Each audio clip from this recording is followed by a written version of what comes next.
Nothing says a fun date like a Goofendorfer coffee table. What? Or a lack shelf. Or a Gorfindugan couch. What are you talking about IKEA. Oh. The best place to have a first date. No way. I get anxiety with the word IKEA. Well, if your name is Craig and you emailed us to do a second date update, you love going to IKEA on first dates because apparently that's what he did. No way. What are you doing, dude? No. Let me explain. So I met this girl on Tinder. Her name's Tammy. I thought she was really cute, and I kind of wanted to take her on like a different date than normal. So I was like, I'm going to be creative. I'm going to take her on an IKEA date. And IKEA's great. It's fun. No. Yeah, by yourself. It's not. It's stressful. You can't find your way out of that place. It lasts for hours, and there's no alcohol. Well, I mean, not if you bring your own. Oh, so did you bring in some alcohol into the IKEA? Nice. Exactly. Like a nice little flask. No one's going to know. Oh, you did. Smart. You may have just turned me. I don't know why, but I feel like that would make it more bearable. Plus, when you don't have to actually buy anything, it's actually a really nice experience because it's like this mansion that you're walking around. Just a mansion Window full of shop. particle board. So how did you sell this to a girl you met on Tinder?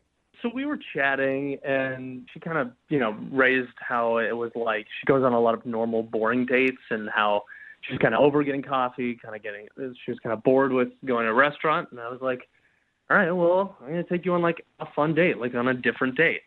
Okay. And I bet you she never saw that coming. exactly, yeah. She just put up the challenge, and I tried to meet it as best as I can. I actually think it went really, really well because we met at IKEA, and we like started to walk around.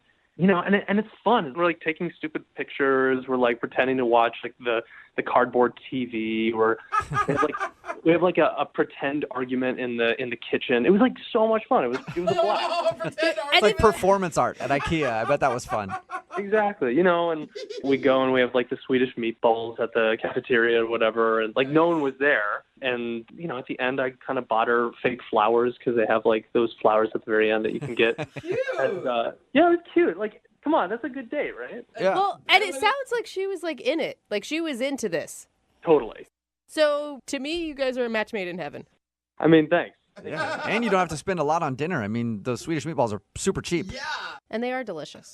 So how did it end? Did you guys go anywhere other than IKEA, or did your romance end right there in the IKEA parking lot? Oh, no. I mean, I just kind of walked her to her car and just said, all right, well, let's get together soon. She was like, yeah, I'd like that. And then I texted her like a few days later, didn't hear anything. And it's been like a week and a half now, I think, and still haven't heard anything. So. And, when you asked her out again, did you ask her to like a normal, let's go get drinks at happy hour thing?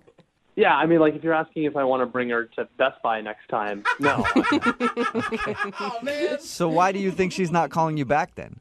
I don't know. I mean, maybe she like went to all of her friends and told her that some random guy off of Tinder had took her on an IKEA date, and they probably all acted the same way that you did. Yeah, maybe. And we're like, what is that? All right. Well, we'll play a song, come back, call her, and get your second date update, all right? Okay, thank you so much. Okay, hang on. Moving 92.5. Brooke and Jubal in the mornings. Second date update. If you're just joining us for today's second date update, let's go over the steps to building the perfect relationship. Insert person A into person B. Whoa. Well, that is quick. That's a quick moving relationship. Realize that person A doesn't quite fit into person B, so reevaluate and realize that you're missing a screw, and that's why you can't fit person A into person B, and then completely lose your and just who cares about the relationship anymore. That's Whoa. at least how you build a relationship when it started at IKEA. Like Craig, who's on the phone for a second date update today. Craig actually took his date to IKEA. It sounds weird, but he swears they had a great time. And I think it's strange because, like, she was into this IKEA idea, but maybe she was looking for more than just IKEA on that date. Or, maybe she didn't want to go to IKEA at all, and that was a really bad idea. Maybe That is an honest reflection of what happened. maybe she just acted like she enjoyed going to IKEA with you. Well, I'm going to dial her phone number right now, see if we can get her on the phone and find out what went wrong, okay? Okay, cool.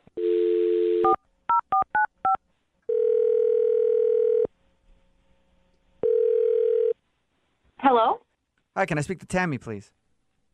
this is Tammy. Hey, Tammy, how are you? This is Jubal from Brooke and Jubal in the morning. What is that? It's a radio show called Brooke and Jubal in the morning. That's what it is. Okay, why are you calling me?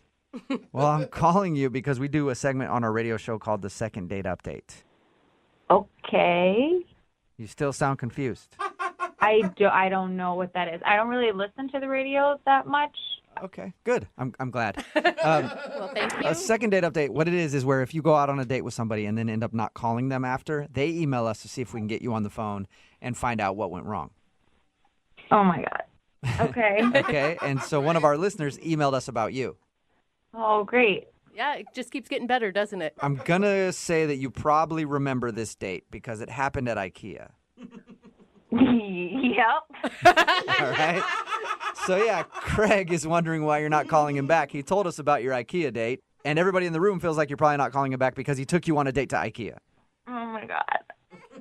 I can't believe he called a radio station about this. Well, he clearly doesn't make good decisions. I mean, he took you on a date to Ikea, and now he does this, so I can fully see how he'd call a radio station. Yeah, I guess I can see that now.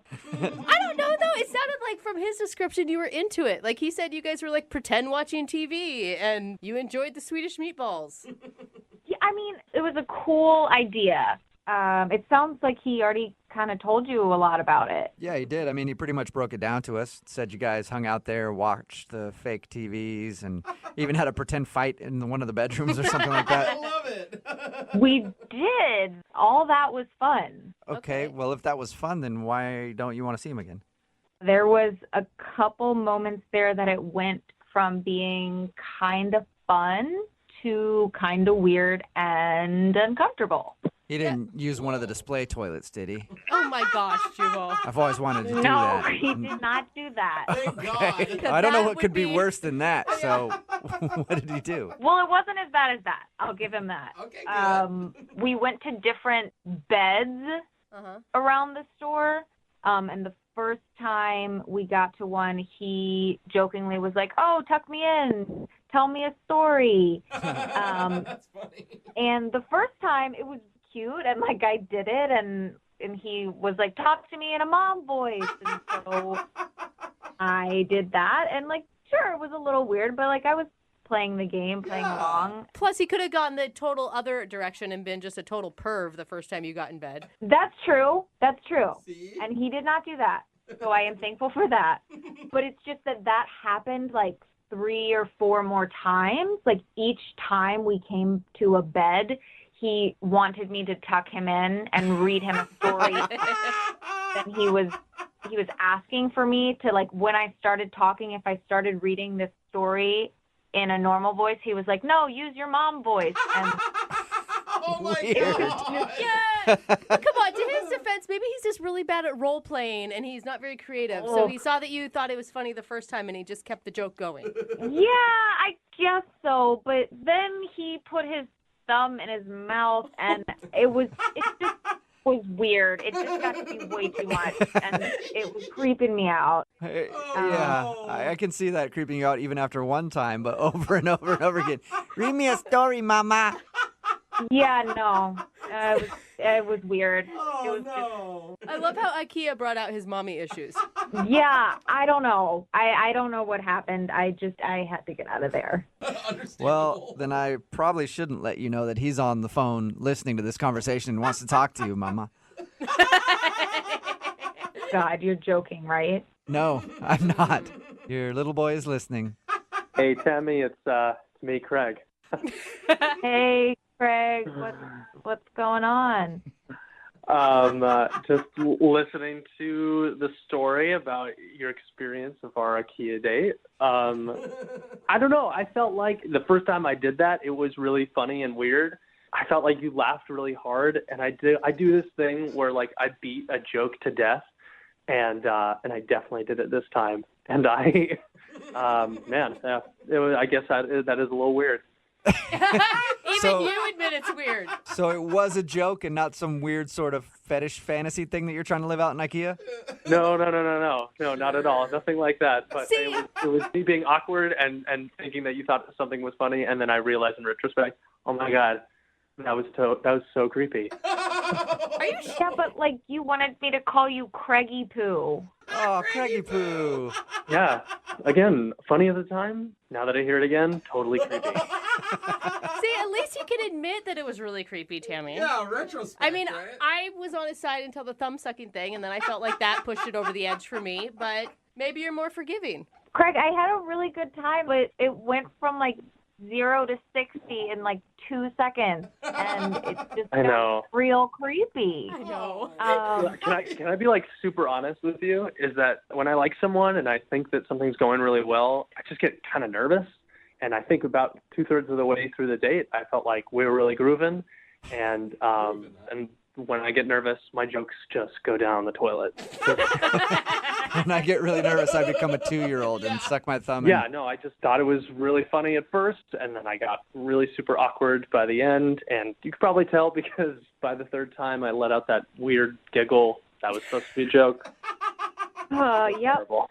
I remember that. Craigie Poo, I want to hear the giggle. Yeah, Craigie Poo. I don't think I can do it again. Do you want me to read you a story?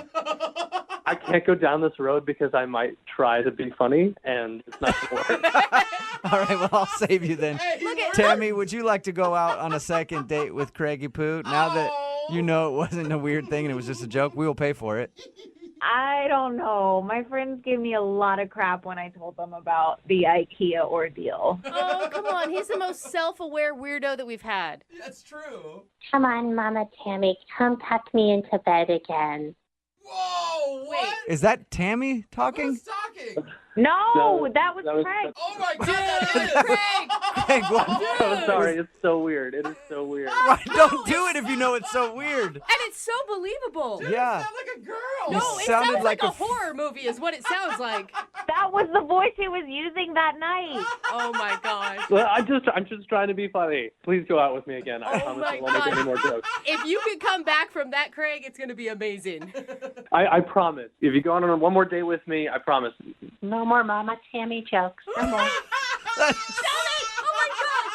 The hair on my neck is standing up. Craig, I want to hang out with you because I want to hear that voice more. Oh, my God, it's so Tammy, what do you think? Will you No. go out with... No? Oh, come on. No, I'm not going out on another date with you. I have nightmares just hearing that weird voice that you're doing. Oh, man. I do, too. I don't blame Well, you. Craig, I'm sorry. No second date for you. That's okay. Stop it. Stop. Brooke and Jubal in the morning. Very appropriate text message in at 78592. All it says is WTF about today's second date update. Yeah. If you didn't hear it, that was taped while Brooke was still here. She's out on maternity leave, and of course, Jackie is filling in, and Jackie's jaw dropped when she heard this dude's voice. Well, So, it's Craig, like a helium balloon voice. yeah, this dude Craig wanted to call Tammy. They went on an IKEA date. He thought it'd be fun to go to IKEA and I walk think around. that's and- weird too. Yeah, it was pretty weird. Yeah. But the reason she wasn't calling back was because he kept getting into bed and being like, read me a story in this weird voice. And he said he was doing it as a joke. And then he actually did the voice that he was doing. And I understand why she wasn't calling back. Here's his normal voice. I actually think it went really, really well. Okay. And here's the voice that he was doing. Come on, Mama Tammy, come tuck me into bed again. That's so Oh my creepy. It's like a doll out of a horror movie. Yeah. I'm going to hear this in my nightmares now. I am Come too. on, Mama Tammy, come tuck me into bed again. That is so Okay, creepy. it's creepy, but all kidding aside, he was just trying to be funny. Come on. Like, Come he on, was... Mama Tammy, come tuck me into bed There's again. nothing funny about that. I just think as a female, it would get old. First of all, maybe the first time I died laughing about it. That is Yeah. hilarious. But then if he kept doing it, I'd be like, you're a freak. I'll Yeah, give this him guy a has a break. weird fetish or something. He wants his diaper changed, and Mama's not doing it. Remember, if you want to do a second date update, all you have to do is email the show, and we will call the person who didn't call you Come back. on, Mama Tammy, come tuck me into bed again. Also, just out of nowhere, I felt like talking about it. Oh, cool. If you've been in a car accident, Yeah. like you're driving along right now and you heard this, Come on, Mama Tammy, come tuck me into bed again. and you just hit somebody, Yeah. well, don't worry about it. We got your back because You can get a hold of my friends at advocateslaw.com. It's 206-512-3555. The insurance companies are bullies, and they don't want to just give you the money. They want to just talk to you on the phone. Come on, Mama Tammy, come tuck me into bed again. Say creepy things like that, but they don't want to give you the money. And that's where the advocates come in, because they will help you and you won't be bullied by the insurance companies anymore. It's 206-512-3555. Just get in there and ask them a question, because it costs nothing for a consultation and you don't pay anything unless you win your case. Like, it's advocateslaw.com, 206-512-3555. They're available 24 hours a day, 7 days a week, and they've gotten over $100 million for their clients. Come on, Mama Tammy, come tuck me into bed again. And they'll tell you things like that. Moving 92.5. It's always going to pique my interest in an email when you say something like, we shared an awkward kiss at the end. Oh, gosh. I want to know exactly what that means. We'll get to that in a second. Chris is on the phone with us. He emailed us about a girl named, is it Gianna or Gianna? Gianna. Gianna, okay. Tell us about Gianna. How'd you meet her? We met through a mutual friend. I emailed her and asked her if I could pick her up or if she wanted to meet me somewhere. Okay. And then she said I could pick her up and we could go to dinner. Okay, and so when you originally met her, what made you want to ask her out on a date? She had like this really awesome vibe about her. Like, she was really positive, like a positive personality and really outgoing. And I also got the sense that she was a really stable girl, you know what I mean? Like, came from a good family. Oh, I thought you meant like she had good balance. I tried to push her over. Yeah. She stood right there. That's important, too. All right. So you felt like she kind of had her stuff together. Yeah, I did. Okay, so how was the date? What'd you guys do? Basically, on the way, I asked her where she wanted to go. So she said Cheesecake Factory, which would not have been my pick necessarily, but, you know, she wanted to go there, and I'm pretty laid back, so it's like, whatever, we'll go to the Cheesecake Factory. You waited until you were going on the date to ask her where you were going? You didn't plan anything? You know, I thought about some places, but then I thought, well, let me not be selfish and just, like, let her pick. For future reference, in my experience at least, women like you to at least make the decision on a first date. It's after a little while where you can be like, I don't care where we go, but they usually like you to just man up and make a decision. Well, if you're the one asking out, you should have some sort of plan. Some sort of idea. It didn't really matter, I don't think. Your intentions were good. They were to let her pick and to be selfless. Yeah, exactly. How was dinner? It was good. Not the food. I mean the conversation. Like, I know that they have pretty decent food there. I've eaten there before. I'm wondering I need a Yelp review. Was the interaction between you two? Yeah. I thought it went really well. I thought we had a lot to talk about. We talked about golf a lot because we both like to golf. Mm-hmm. You know, some of the various places we had been. And then, oddly, we both ended up on this conversation about Disneyland because we both like Disneyland so much. Okay, that's cool. Did you do anything else on the date, or did you guys just have dinner? I mean, we had dessert, and she picked the strawberry cheesecake. Uh-huh. And after that, I just drove her home. Tell me about the awkward kiss. Yeah, when does that Your email said that you shared an awkward kiss. What do you mean by awkward? And speaking to you, I don't know how anything could ever come out of your mouth that's awkward, by the way. Leave him alone. Oh, Chris. Chris, you're awesome. When I say it was awkward, I mean, it was like we were in the car still, and I didn't know if I should get out, you know, and like walk her to the door or something. So I kind of stayed in the car because she was just kind of opening the door to get out. And then I kind of like reached across to kiss her, but, you know, it was just like a weird angle. Mm-hmm. And, you know, and I had to like stumble over the console, you know, and it was just like a weird, you know, the whole timing of it felt a little bizarre. Chris, you always get out and let a girl out of the car. Mm-hmm. You do? Always.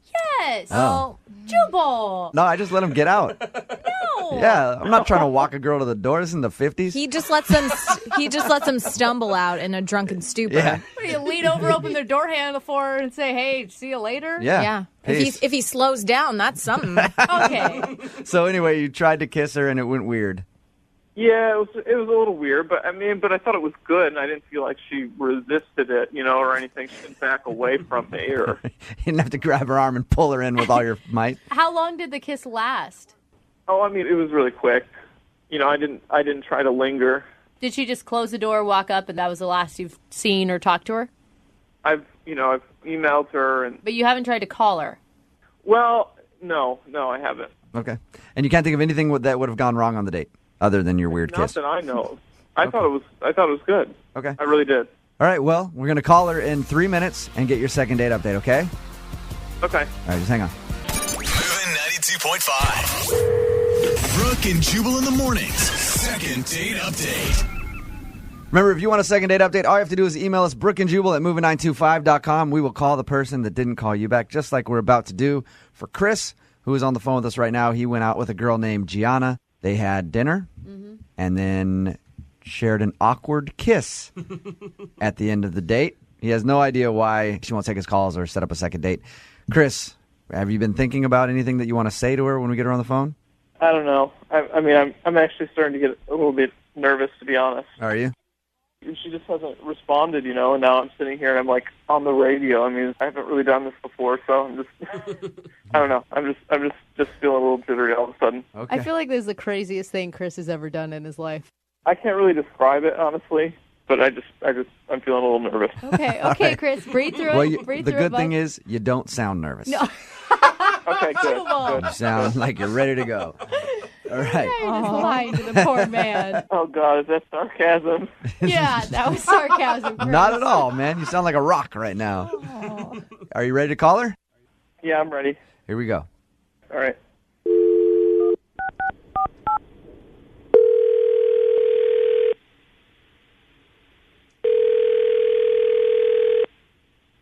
Hello. Hi, can I speak to Gianna? This is she. How are you? This is Jubal from Brooke and Jubal in the morning. I'm moving 92.5. Hi.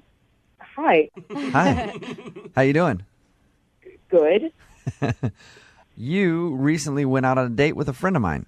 His name is Chris. Okay. You remember going out to dinner with Chris? I do. Uh-huh. Cheesecake Factory. It's a nice place. I like it. Okay, yeah. I'm calling because Chris really enjoyed the date, and he's wondering why you haven't called him or texted him or returned his email asking if you wanted to go out again. That's a little weird. I don't know. He's a really nice guy. Yeah. Really, really, really, really nice. Okay. All right. Usually that's not a glowing review of a dude. I guess I figured that when he asked me out, he would have a plan of some sort. Okay. Yeah. Was it just the restaurant choice? Because he did tell us that, he let you choose the restaurant. I mean, that can't be that big of a deal. Oh, well, it wasn't just the restaurant. He didn't make a decision the entire date. What? Well, should I pick you up or will you meet me? And I ordered first, and then Chris was like, oh, I'll have what she's having. Oh, really? He didn't even make a decision on his food? Wow. And it goes like this all night. Yeah. And I decide that I want dessert. Okay. And so I say, what dessert would you like? I give him the opportunity to order something. He goes, well, whatever you would like. Oh, my God. I'm halfway surprised that he didn't ask me if he could go to the bathroom. Hey, Chris? Oh, man. Yeah, I'm here. Gianna, I should probably tell you that Chris is on the phone. He's been listening the whole time. He heard everything you just said. Are you kidding me? Say hi, Chris. Hey, Gianna. Oh, hi, Chris. I was just trying to think about your needs. I was just trying to be considerate because most guys don't do that. Okay, but you asked me out, dude. You gotta man up. Have a plan when you ask a girl out on a date. If I wanted to date another girl, I'd date another girl. I went out with you because I thought you were a nice guy, but there's such a thing as just being too nice. It's been a little bit of a while since I've been with a woman, so I'm just not good at these things. And I'm not used to it. I'm not used to it. That's what I should say. I'm not used to it. You're okay. Yeah, that was a weird way of saying it, Chris. I'm just going to tell you that right now. So you haven't been out on a date in a long time? That's what you were saying? My job is just so demanding, God. so I don't get a lot of time generally to go on dates. Can I hear Gianna's interpretation of the kiss at the end of the night? Oh, yeah. Oh, God. Okay. Can we actually not do that? No. That embarrassing, huh? Gianna, tell us about the kiss. He drops me off at home. I'm going to leave the car, and I'm opening up the door, and I guess this was his time to finally be a man. he lunges over this like console, and I thought he was going to fall into my lap. It's hard to do that in a car. You're right, Chris. It is very difficult to get that kiss in a car. Walk the girl to the door. Were you just nervous, man? Is that what happened? I just feel like the expectations are too high. Like, what do you want from me, you know? He's still indecisive. I want you to know where you want to go. I want you to know if you're going to pick me up. I want you to not fall into my lap. I want you to know what kind of cheesecake you like. I don't feel like I'm asking a whole lot from a guy to know what kind of cheesecake he would like to eat. I feel like I can do this. You do. I like it says, I feel like I can do this. Not, I can do this. Okay, I can do this. There you go, Chris. That's that go-getter, can-do attitude. Confident Chris. And Gianna, you got to think, it took a lot of cojones to call a radio station to deal with No, this. it didn't. It took a lot of cojones to call me. Yeah, that's true. If we continue to go out, if every time something goes wrong, you're going to call Jubal? Personally, I would love that, Gianna. Yeah, he has a hotline. He does charge. Yeah. He gives horrible relationship advice normally. Well, you did pick up the phone, though, so this seems to be working in some sense. There you go. Well, yes, I pick up my phone when it rings, Chris. Oh, man. Well, Hey. you didn't answer my emails. You know, you sent one email that was just a question mark. Like, I don't know. Oh, my God. Gianna, It's so funny. I'm sorry, Chris, but that is funny. Gianna, at this point, I would like to say we will send you out on a second date. We'll pay for it. Chris obviously wants to go out again. Gianna, would you go out with him? If you guys could send me, like, a project plan so I have, like, in my email, so I have an idea of what it is that we're doing, so that I do know there is a plan. Oh, God. Sure. Yes. Why not? You are so Love it. nice. Yes, Woohoo. You Go are Chris. so nice. Chris, you got your second date, man. I'm so excited. I can't wait. Wow, You you can tell. Yeah, can hear it Leave in him your voice. alone. Come on. Chris, any idea where you want to go? Well, I hadn't really thought about it, honestly. Brooke and Jubal in the morning. We've said it on the show a lot of times. A good way to meet somebody is to have a dog, especially for guys if you want to meet a girl. It always sparks conversation. They're cute. There's dog parks that you can go to where you can meet people and it can turn into a date. That's exactly what happened with the girl Lisa who's on the phone right now. Your email said that you met a guy at the dog park, right? Yeah. What kind of dog did he have? Aww. He had the most adorable chocolate lab. Ooh. That is a That man is dog. cute. That is a man dog right there. Two things that women like, dogs and chocolate. Perfect. Oh, yeah. All right. So, Lisa, you emailed us about him. It says that you went to the dog park and then went out for drinks. Yeah. He was really sweet. His dog was completely adorable. Our dogs got along, which is always a good thing. So we met a little bit later that evening. Lisa, you sound hot, are you? Just Oh yeah. are you? You're so creepy, Dude, Jewel. if she someone's does. getting hit on at the dog Okay. park, they've got to be good looking. Yeah, she sounded hot to me, so I just want to know if you're hot. Oh, of course. What kind of dog? Can I ask what kind of dog you have? Forget the dog. What do you do for a living? Are you hitting on her? I'm a model. You're a model. Yeah. Really? Are you joking because I said that you're hot and now you're messing with me? Not at all. What do you model for? Catalogs. Really? Like Home Depot or Victoria's Nordstrom's? Secret. There is a difference between those two, big time. I would say like halfway between those two. Okay. All right. Someone from Victoria's Secret and someone from Home Depot, exactly halfway. That's what I'm like. Stop hitting on her. Can we just get back to the date? I That's just the want to know if point. she was hot. That's all. Yeah, we know. All right. Did he ask you out or did you ask him out? He kind of asked me out. It was very, very casual. Sort of, we had wings, and I'm not a big beer drinker, but he kind of showed me some ones that were nice, and I liked them. It was like the Okay. first time I've ever actually enjoyed it. All right. Were you nervous at all going into this date, Lisa, since it was so laid back?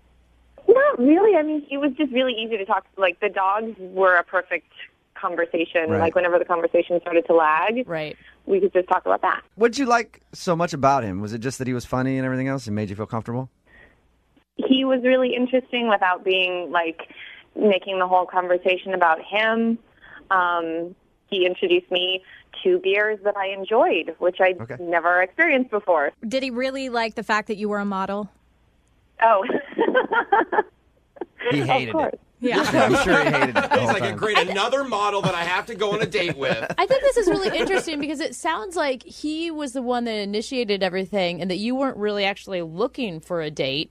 And then suddenly you're left with a guy who isn't calling you back. Do you know what happened? Like, is there anything that you can think of? I mean, I've been sort of going over it and over it. It's been a couple weeks. I did text him a few times, but he didn't get back to me. How did the date end? I said this was really fun, and I think he said, yeah, I had fun too, and he kissed me. Why would he not call? So we didn't make specific plans to see each other again, but I just kind of assumed, well, yeah. It's so weird. I mean, the guy meets a model who loves dogs, will try any beer that he gives her, kisses her at the end of the night. I mean, you sound like the perfect woman on paper. What did you do wrong? What happened, That's what Lisa? I can't figure out. You have no idea on that date what could have happened. I mean, as far as I understood, it was totally fine. Maybe I was laughing too hard at his jokes, or yeah, that's Maybe that's it. Yeah, I thought he was too fabulous. Honestly, maybe he got scared because if you're that attractive and that cool, he might have been like, "Oh, dude, maybe she's a little too good for me." I mean, some guys are not that confident, you know. You sound like marriage material. Like, lock that down. All right, Lisa, we're gonna play a song. Come right back, then call him and get your second date update. Okay? Okay. Moving 92.5. Brooke and Jubal in the mornings. Second date update. I'm really excited to hear the second part of this second date update. Because let's recap real quick. Lisa's on the phone with us. Lisa is a model who likes to go out and drink beer. She loves dogs. She met this dude at a dog park, went on a date, ended up kissing him at the end of the date. Lisa, Yeah. are you the perfect woman? Oh, no. No. She's humble, remember? Oh, That's right. what the perfect Really woman is. has. And she's humble. Wow. Just know, Lisa, that if it doesn't work out, you've got two backups in this room. Oh, yeah. Jubal and Jose are ready to take you out. And about every other male listener that we have listening. So And a couple of girls. Let's not lie. we're going to be able to find you a date no matter what. All right, hang on, okay? I'm going to call him right now. Feel free to jump in whenever you want, okay? Okay.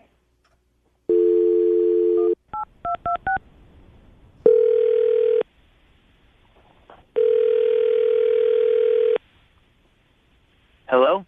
Hey, can I speak to Julian, please? Yeah, this is Julian. Hey, what's up, man? This is Jubal from Brooke and Jubal in the morning. I'm moving 92.5. How are you?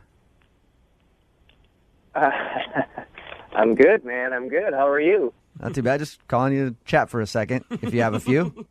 I got a second. What's going on? Julian, you're confident. I like that Yeah. about you. And you listen. So you listen to our show at all? Yeah, I've heard it. Okay. Have you ever heard the second date update segments that we do? I think I have. It's where, people, talk about, their bad dates and stuff. Right. Somebody emailed us about you. Oh, yeah? Yes. You went out on a date with someone and then didn't call them back. Any idea who we're talking about? Is it Lisa? Yes, it is Lisa. Julian, real quick. She's a model who likes dogs. She seems really cool and laid back because she went to have beer with you that she doesn't normally drink beer, and she kissed you at the end of your little date. Can I just be very blunt with you and ask you, what the are you thinking not calling her back? It sounds like the perfect woman. What's your problem, Julian? I don't know. Just a model. It was cool. It was fun. It was, I don't know. Did you like her? Did you connect with her? Yeah, sure. She laughed a lot, which was great. And, she tried all those beers. Her dog was super cool. It's a lot of fun. But, you just kind of know when it's not going to work out. Okay, well, why don't you think it's going to work with her? You know how you get that vibe, you connect or not. But, I think it just isn't going to work out between us. So if you could just pass that along to her, and tell her what's up, that'd be great. I feel like you're holding back. Julian, there's usually something you can pinpoint, though, where you're like, all right, she's kind of a bore or whatever. What is the reason that you don't want to get a second date with her? I'm just going to say this. I'm not a jerk. But at one point in the date, she told me that she's 31 years old. Okay. And I'm 28, and I just got this rule where I don't date girls who are in their 30s. Oh! Okay. Really? In their 30s? Yeah. I'm 31. Hey, Julian, Lisa's on the phone with us right now. Yeah. Hey, what's going on? I didn't know you were on the line. What's going on with you? 3 years is too much for you? What? You can't handle a 3-year age difference? You're almost 30 yourself. I know, but I don't date girls who are 30 themselves. Oh! There's so many 30-year-old girls out there that just want to kill Julian right now. Why? Why? I mean, no offense, but it's just I don't want to start something with a girl who's like significantly older than me. Like, I know it's only 3 years, but like 29 to 30 is a huge, huge difference. What? You can't do math very No, well. it's not. It's not at all a huge difference. That's like nothing these days. But your state of mind is a huge difference. Like, in their 30s, you know, Okay. they're looking to have, like... Was I acting family. old? Was I acting... I don't understand. Was I acting like an old lady to you? No, not at all. I get it. Super fun. It's not you. It's not you. It's me. It's my thing. I just don't want to date an older girl because I don't want to... I mean, I want to get involved with someone who's a little older, who's going to be pushing to have kids earlier than I want to. Oh, my God. And who wants to, like... That's settle what I down was. and stuff. That's what I was thinking. I was going to say, Julian, I kind of understand where you're coming from because girls that are over 30 are usually looking to settle down and want kids. Yes, they are. Dude, Lisa, get him. You get him, girl. You tell him your peace of mind right Okay, now. First of all, it would have been just common politeness even to answer my text. You could have said anything. You said nothing. You didn't get back to me at all. Why did you kiss me at the end of the date? I didn't want you to think that I was, like, you know, unattracted or didn't have a good time, and I didn't text you back or call you back because I didn't want to hurt your feelings, all right? But you could have said a million things. You could have been like, oh, you know, I had a lot of fun, but I just don't see this happening right now. You could have made any kind of excuse or just, hey, have a nice life. That would have been better than nothing. I know a lot of women my age who have no interest in kids. My dog is my kid. My friends are my kids. I don't need kids. Thank you. So you're blocking yourself off from a lot of opportunities. Lisa keeps getting hotter, in my opinion, now that you said that. But I will say this. The majority of women that reach 30 and aren't in a committed relationship do start panicking. They want to get married and they want kids. A majority, Brooke. No, Wouldn't you but agree with that? Here's the thing, dude. One date, you can't tell what people want. And you should treat each person as not a big general stereotype that's put on by media and magazines about how women are... Brooke, since the moment serious. I met you and you turned 30, you started talking about how you wanted to have kids because you didn't want an AMA thing on your birth, whatever it's called. Right, Mature... and I was engaged and getting married. Like because I was in you a wanted point. to be, but you've talked about how nervous it made you that you were getting older and not having kids. But so... I want kids. Not every woman wants kids. Right. Lisa doesn't want kids. He's making a big generalization that I'm the same person because I'm 32 as Lisa, who's 31, which isn't fair to either of us. But Julian, here's the thing. You say that now at 31 or 32, but when you're like 34 and you hear that clock ticking, then you're going to be like, we got to have kids. And I'm like, I'm just 30 or I'm 31. I don't want to have kids. I'm not going to have kids till I'm 40. Are you freaking deaf, dude? She said she didn't want to have kids. maybe she'll want kids she later. says that now. Yeah, she says that now. Exactly. Oh, you guys are idiots. I think that Lisa probably knows what she wants better than you or you. Well, considering you don't hang out with women over 30, how the hell would you know how they think? Lisa. Thank you. I know, dude. Trust me, okay? You don't know crap. Would you rather I lied to you or even, like, dated you a second or third time and slept with you and then been like, hey, guess what? Because, I mean, I think you're attractive. I think you're cool. I think you're great. I just don't like your age. And I like the fact that Julian also said that he knows he could sleep with you by the third date. Lisa, how about that? Oh, my God, Lisa. You dodged a bullet, girlfriend. I think so. Yeah. Holy cow. I think I know where this is going to go. Really? You can tell already from my tone of voice? We will send you guys out on a second date. The show will pay for it. Oh, God. Julian, would you like to go on a second date with Lisa? If this question were to be posed to me like 3 years ago, I'd be like, yes. But as of today, no. Julian's going to end up old, 42, driving a freaking convertible Sebring, balding with nobody on the line. 3 25-year-olds in the back seat. Yeah, I was going to say, a.k.a. living the life. Congrats, Julian. Thank you. Brooke and Jubal in the morning.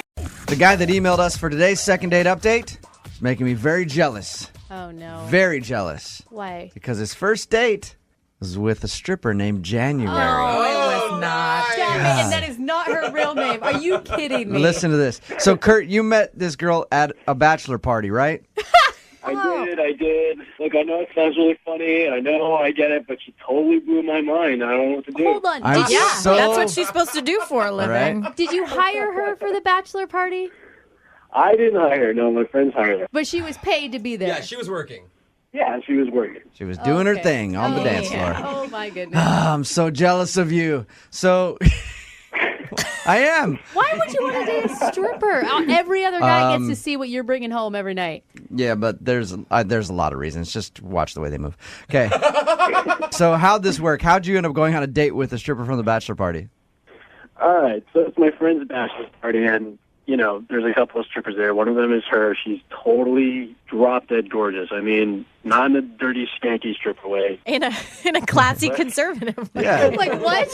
She was a schoolgirl, Lydia, okay? She obviously has education on her mind. She was wearing a pantsuit, and her striptease was she just unbuttoned the top button. It was very, very classy and sexy. My striptease. Were you guys actually at the strip club, or were you at somebody's house? No, we were at my friend's apartment, and, you know, everyone's getting wasted. It's towards the end of the night. I'm overhearing her talk with her stripper friend, and her stripper friend has to leave because she has a relationship issue or whatnot. So You mean strippers with drama? Weird. I know. So her partner for the night, the stripper that she came to entertain you guys with, she left. yeah, she had to leave, leaving her without a ride. So I figured, hey, maybe I should, you know, offer a ride. Yeah, you know she has gas money. So you gave her a ride home. How'd that whole drive go? It went great. You know, she blew my mind. You know, she goes to veterinary school. She's super smart. She's super motivated. She got great goals. Did you find out if January is her real name or her stripper name? That's the hardest part. How could that be her real name? I think that's why I'm calling you guys, because I really need to find out. She wouldn't tell you her real name? Well, you know, I didn't even think to ask. I was just so kind of enamored by her, Oh my God, stripper name. So wait, did you guys actually ever go on a date, or was this? Well, yeah, I wound up dropping her off, and she wanted to see if she could pay me for dropping her off. And I told her, instead of paying me, I'd much rather get a kiss from you. And then we wound up making out for like a half an hour. Awesome. Wait, I thought you were going to get to a dinner date, not a makeout session with a stripper late night in your car. Believe me, I was. We wound up going to get some late night breakfast after that. Okay. I know it sounds super cliche, but I really liked her.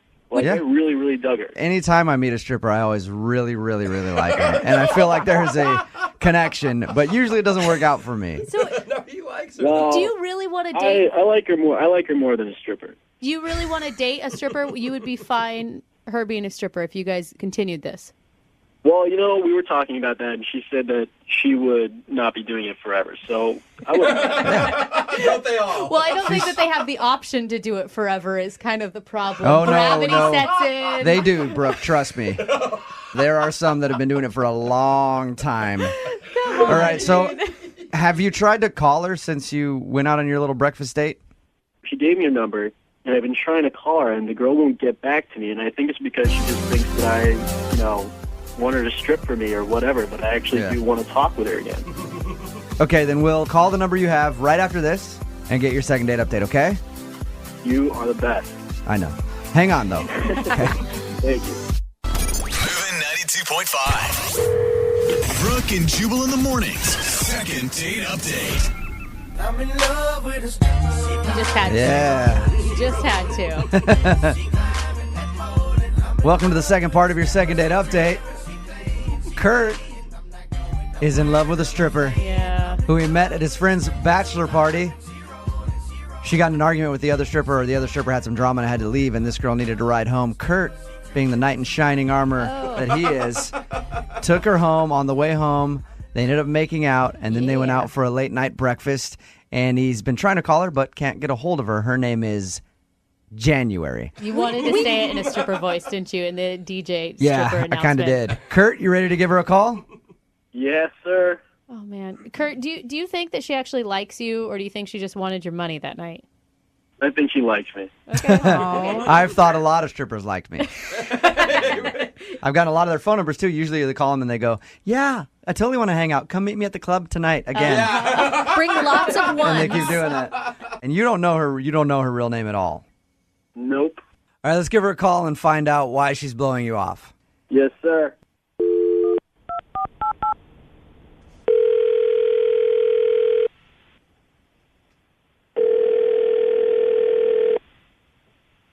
Hello? Hey, is this January? Hold on one moment. Okay. What is she getting into? This is January. Hey, January. I was calling to see if I could book you for a party coming up, if you're free. How'd you get this number? You gave it to me when you were working a little while ago. Oh, well, when would you like January? January? Yes? Before we get into all that, I would like to book you for a party, but I need to let you know that this is actually Jubal from Brooke and Jubal in the morning. I'm moving 92.5. Oh, now I'm very confused. Do you know why I might be calling you? I can't imagine why. You recently met a friend of mine while you were working, and he likes you a lot and would love to hang out again, but he's wondering why you're not calling him back. You gave him your number. Okay. I don't know who you could possibly be talking about. Well, you did a bachelor party a few weeks ago, and you ended up hanging out with one of the dudes that he gave you a ride home after the party because your partner had some drama at home and had to leave. Do you remember that? I'm sorry. I don't. You don't remember a guy taking you home, and then on the way home you guys made out a little bit and then went for breakfast after? All right. I'll be completely honest with you. I do remember Kurt, and I had a really wonderful time with him. Oh, nice. See? Perfect. Romance. She does know him. He was very, very sweet, and I really enjoyed talking to him. I do remember that. Why aren't you calling him back? This kind of stuff happens a lot, and it's a rule I have. I don't date clients. Okay. I did it once before, and it just ended absolutely horribly, and I don't want that to happen again. January, this is Kurt, and I need to talk to you. Should have warned you, January. Kurt is actually on the other line and heard what you just said. January, I don't want to be your client. I had a really good time. I don't know if you were acting or doing your spiel with me in the car, but when we were talking, I liked it. Okay? I like you, and I want to date you. Whoa. And I'm not a psychopath, and I'm not crazy, and I'm not nuts. I just really like you. So... Wow. Kurt, you're so sweet. You really are. I'm sorry. I just can't do this right now. And you're not the first person to have said this to me. Oh. There's a lot of people that I have met at parties while I'm, doing my job, and Yeah, one of them was probably me. Sorry about that. and it's all very sweet, and I understand you mean well, but I can't be worrying about who I'm dating. I gotta be worrying about paying for school. Yeah, well, why don't you let me worry about that? Oh. Whoa. Wait, are you saying that you'll pay for her schooling, Kurt? Yeah. Whoa. You know, we didn't really talk. Listen. I know that sounds crazy. We didn't really talk that much, but I like you. Okay. I've got a great job. Kurt, you barely know her. Oh my God. One date. But Not that Kurt, it's about that, but Kurt, I don't want your money. I don't want somebody to pay for school for me. That's not the point. Wait. well, that's why you deserve it. But January, you're having multiple men pay for your schooling. Why don't just have one of them pay for your schooling? What's the I'm doing difference? it on my terms, and I'm not dating any of them. I'm not beholden to any of You them. be an independent woman. You don't need a man. January, sing it. Wait, this man respects I you. don't want to domesticate you.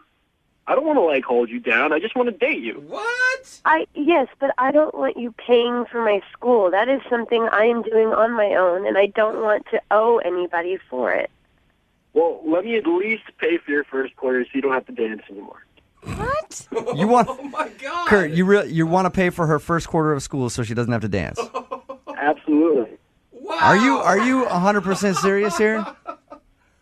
I'm 100%. I'm 150% serious here. Oh my God! Okay, I wouldn't have gone through all this if I wasn't 150% serious. She must have some magic dance moves, man. Yeah. Why wouldn't you take him up on that offer, January? Yeah.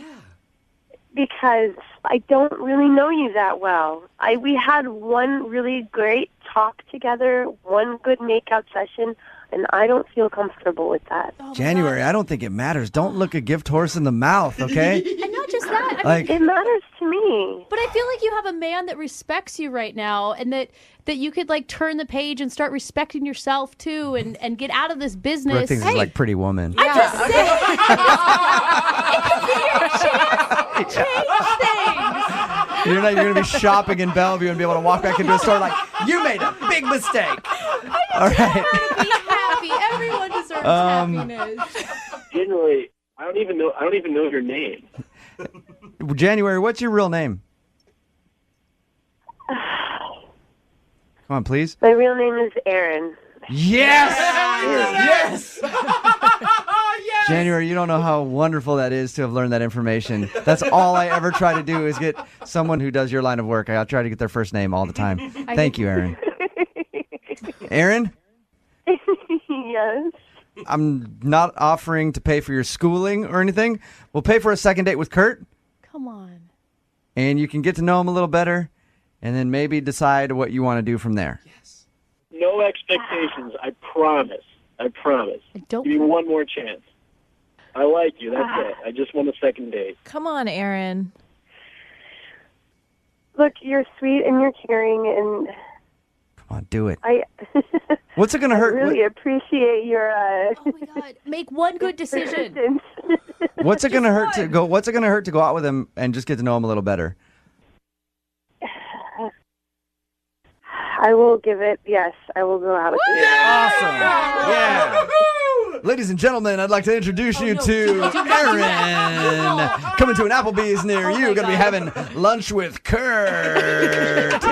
Make sure you tip your wait staff well. Oh, Erin. This is the type of stuff we're trying to avoid in your life. Kurt, congratulations, man. You got a second date. Thank you, guys. You're Thank welcome. you. Yeah. Go get some ones. Oh, Jubal! Brooke and Jubal in the morning.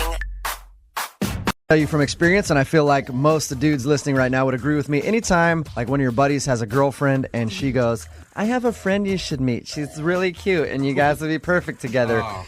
You never want to do it because she's never cute, and it's the truth, Brooke. No, I've done Women a are couple. terrible at picking out girls for dudes. That's what happened to Mark, but Mark actually ended up meeting a cute girl out of the whole thing, right, Mark? Yeah, hey guys. So my friend, his girlfriend's like, same scenario, and she refused to show me a picture. Oh, that's even worse. That's bad. Yeah. Yeah, that wasn't very encouraging at all either. But Just trust me, she's got a great personality. yeah, right. You guys are horrible. No, but okay. So she shows up at the bar, Uh-huh. and I actually couldn't believe it. She was really cute. Did you tell her that? You're like, oh my God, you're not an uggo. That's amazing. It's so nice to meet you.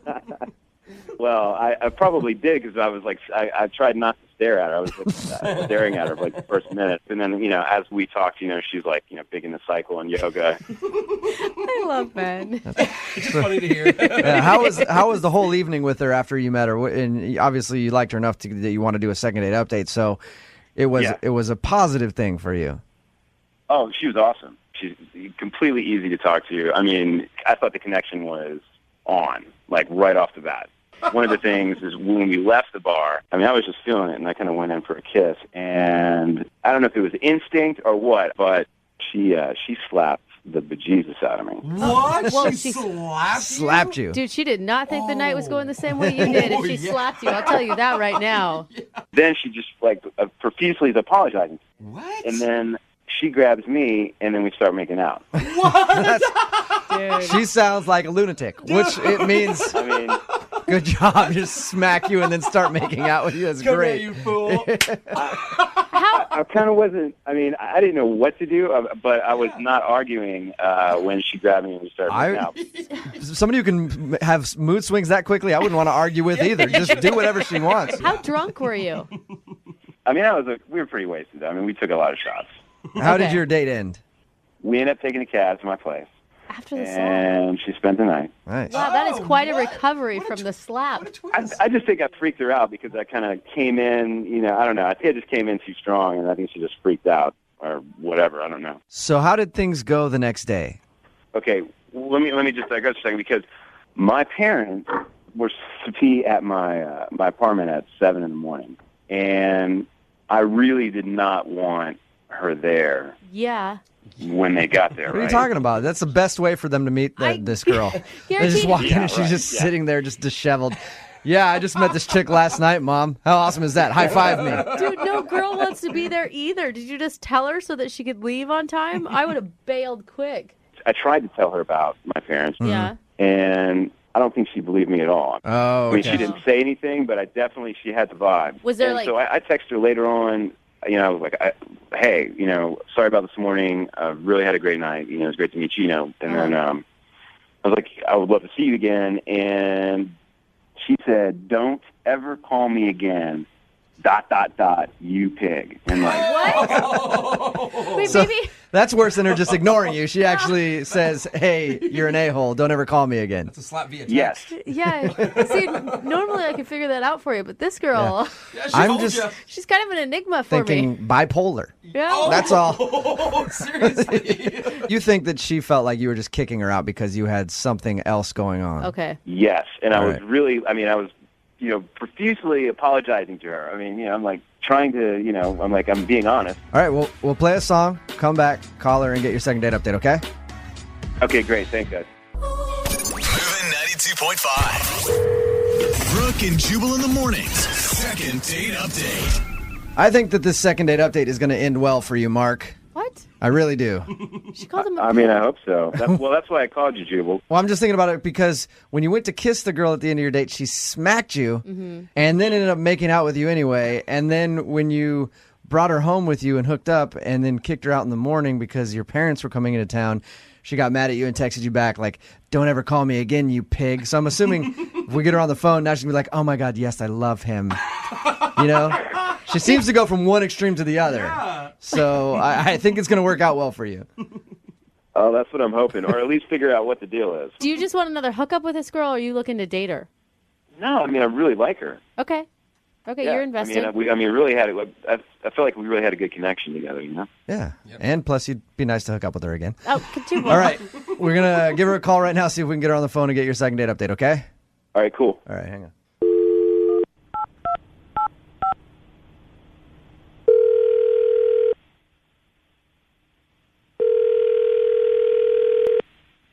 Hello? Hey, can I speak to Julie, please?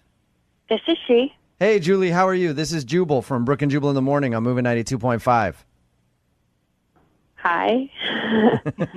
Listen, I'm calling you because you recently went out on a date with a friend of mine. Uh-huh. His name is Mark. Oh, Mark. Mm-hmm. Yeah. That guy's a real treasure. That was sarcastic. Wow. We know that you that you were hooked up with Mark that one of your friends, got you a date with Mark, and then you guys had a decent time and enjoyed your evening, and he left his place in the morning because his parents were coming over. But he says the last thing that you texted him was, never call me again, you pig. Yeah, I did text him that. Yeah. Mark's just curious, what did he do? He basically, we had a great night. In the morning, he basically shoved me out of the door. Well, see, and handed me a wad of cash for a cab. Julie, he was scared that was a little off-putting to you because he said he knows that it seemed like he was rushing you out there and wanted to get rid of you, but his parents were coming there at 7, and he didn't want you to be there when his parents showed up, which I think is understandable. I doubt you would want to be there either, right? No, that's understandable, but then I had women's intuition, and so I asked the cab to pull up a block and just wait there for a few minutes. And lo and behold, a car did pull up in front of his apartment. Yeah. But instead of Mom and Dad, it was another girl. Wait, really? How would you know that it was for him, though? Because his window faces the street, and I saw him hugging her. Oh my God, she greeted him. Dude, he's a big fat liar. He even lied to us Wait a minute, about that. Julie, that's not the real story. Oh God. Oh, This great. is Mark's Mark, on by the the way. phone. This ought to be good. Yes, Julie, that is Mark. He is listening to everything that you just said. Julie's quick. Awesome. I like her. First off, what are you doing staying in the cab watching? Were you spying on me? I wasn't spying on you. I just didn't believe your story. And as it turns out, I was right not to believe it, wasn't I? No. You weren't right at all. Oh my God, that was my roommate's girlfriend. What? My parents were running late. They were running 45 minutes late. What a coincidence. Mark, you can see how that sounds like a lie, right? Dude, just own up to it. I left there feeling like a complete booty call, that I was your little piece on the side while your girlfriend was out of town. Yeah. And No. that's not cool. I thought we had a connection. I mean, I thought so too, and that's why I was really upset, and I sent you that text. if she would have spied on me longer, she would have seen my parents show up there just running like 45 minutes late. Yeah, she'd stake out the place first. Where was your roommate the night before? I'm being completely straight up with you. You're such a liar. Okay, because I think you That are. sounds ridiculous. I think you are really. I think you're really awesome. I mean, and I had a great time with you. And I called Jubal and Brooke to try to figure out why you didn't call me back. And I had a feeling that you didn't believe me. And I can't believe that you were spying on me. But now I understand why you sent me that text. You were kind of spying. Okay, hold on. I mean, you went down the street and had the cab pull over to check him out. Julie. You were spying, but hey, that's fine. I mean, you definitely found out something that you wanted to know. Julie, do not let him talk you into this. Do you honestly believe this crap that he's throwing at you? I don't know what to not believe. crap. I mean, I didn't even know he had a roommate. Of course, we Exactly. were pretty drunk that night, but Well, I mean, we weren't necessarily talking. Where was We were doing other things than talking. Mark? Where was your roommate the night before when you took her back to your place? I don't know. I don't keep tabs. He wasn't there. I mean, And why actually, was his girlfriend coming over to the house when he wasn't even there? She has a key. She does whatever she does. I mean, they've been together. she comes at 7 o'clock in the morning. In a cab? That's possible. In a cab? It's possible. Some dudes have girlfriends that are like always over at the place. Like when you've lived with someone before who their significant other is always over there. They let themselves in whenever. Mm. Yeah, I mean, for me to have the apartment by myself, that night was actually rare. Oh, actually, now it's rare. I see how it is. Julie, there's a simple way to prove if this was really his roommate's girlfriend or not, is go out on another date with him, go over and meet the roommate, and then meet his girlfriend. If that's the same girl you saw, then congrats, he's not lying, and Mark really is telling the truth. Oh, yeah, that's not awkward. Yeah, Hey, a but- horrible way to start a relationship that you have to Not prove a necessarily. lie is not. Here's the thing, too, is I don't know if I want to be with somebody who's going to sit here and spy on me and accuse me of things. Oh, don't and, even try to say that. and completely not trust me right off the bat. I mean, That's what people always do when they get caught. How dare you check my stuff? All right, hey, I would love to send you guys out on a second date. We will pay for it. Julie, would you go out with Mark again? Just check his story. I'm curious because I want to know if he's lying or not. Go over and meet his roommate and meet his roommate's girlfriend and see if Mark is telling the truth or not. I'm not sure. I'd say at least, see me face to face instead of trying to hash this out over the phone. Oh no, That's very Don't do it. rational. He's like a little black widow. He's so good at lying. He will lie straight through his teeth and not even bat an eye. And you're gonna end up making out with him. I know how this works, Julie. You may be You're the onto one that something grabbed- there, I mean, Brooke. you're the one that grabbed me and started making out with me. Oh. Julie, just give it one more shot. Okay. Sure. You'll do it. Yes. You'll go out with him again. All right. Yeah. We'll start and turn the new page. Yes. Yeah. It's gonna be really awkward when you find out he has a 1-bedroom apartment. Maybe he and his roommate sleep together, and it happens to be a girl. I don't know.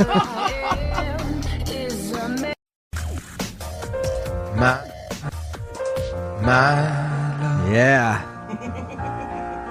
There's only you. It is Valentine's Day, right? I love love. Special Valentine's Day.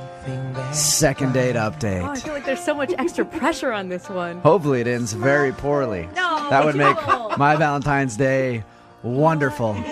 We're about to talk to Dylan right now. Dylan emailed us about a girl named Nikki. Dylan, what's up, man? Hey, how's it going, guys? Good, how are you? Happy Valentine's Day. I'm all right. Happy Valentine's Day. I feel like he needs to talk in a softer voice. Dylan. Happy Valentine's Yeah. Day. Happy Valentine's Day. Oh, Dylan. I'm not going to stop until you say it back to me, Dylan. Happy Valentine's Day. Happy Valentine's Day. Yeah, all right. There it is, Dylan. Dylan, why don't you tell us about the girl that you want us to call for you? Her name is Nikki. We've known each other for, it's been like 10 years now. We met in college. Oh. She's just an awesome, awesome girl.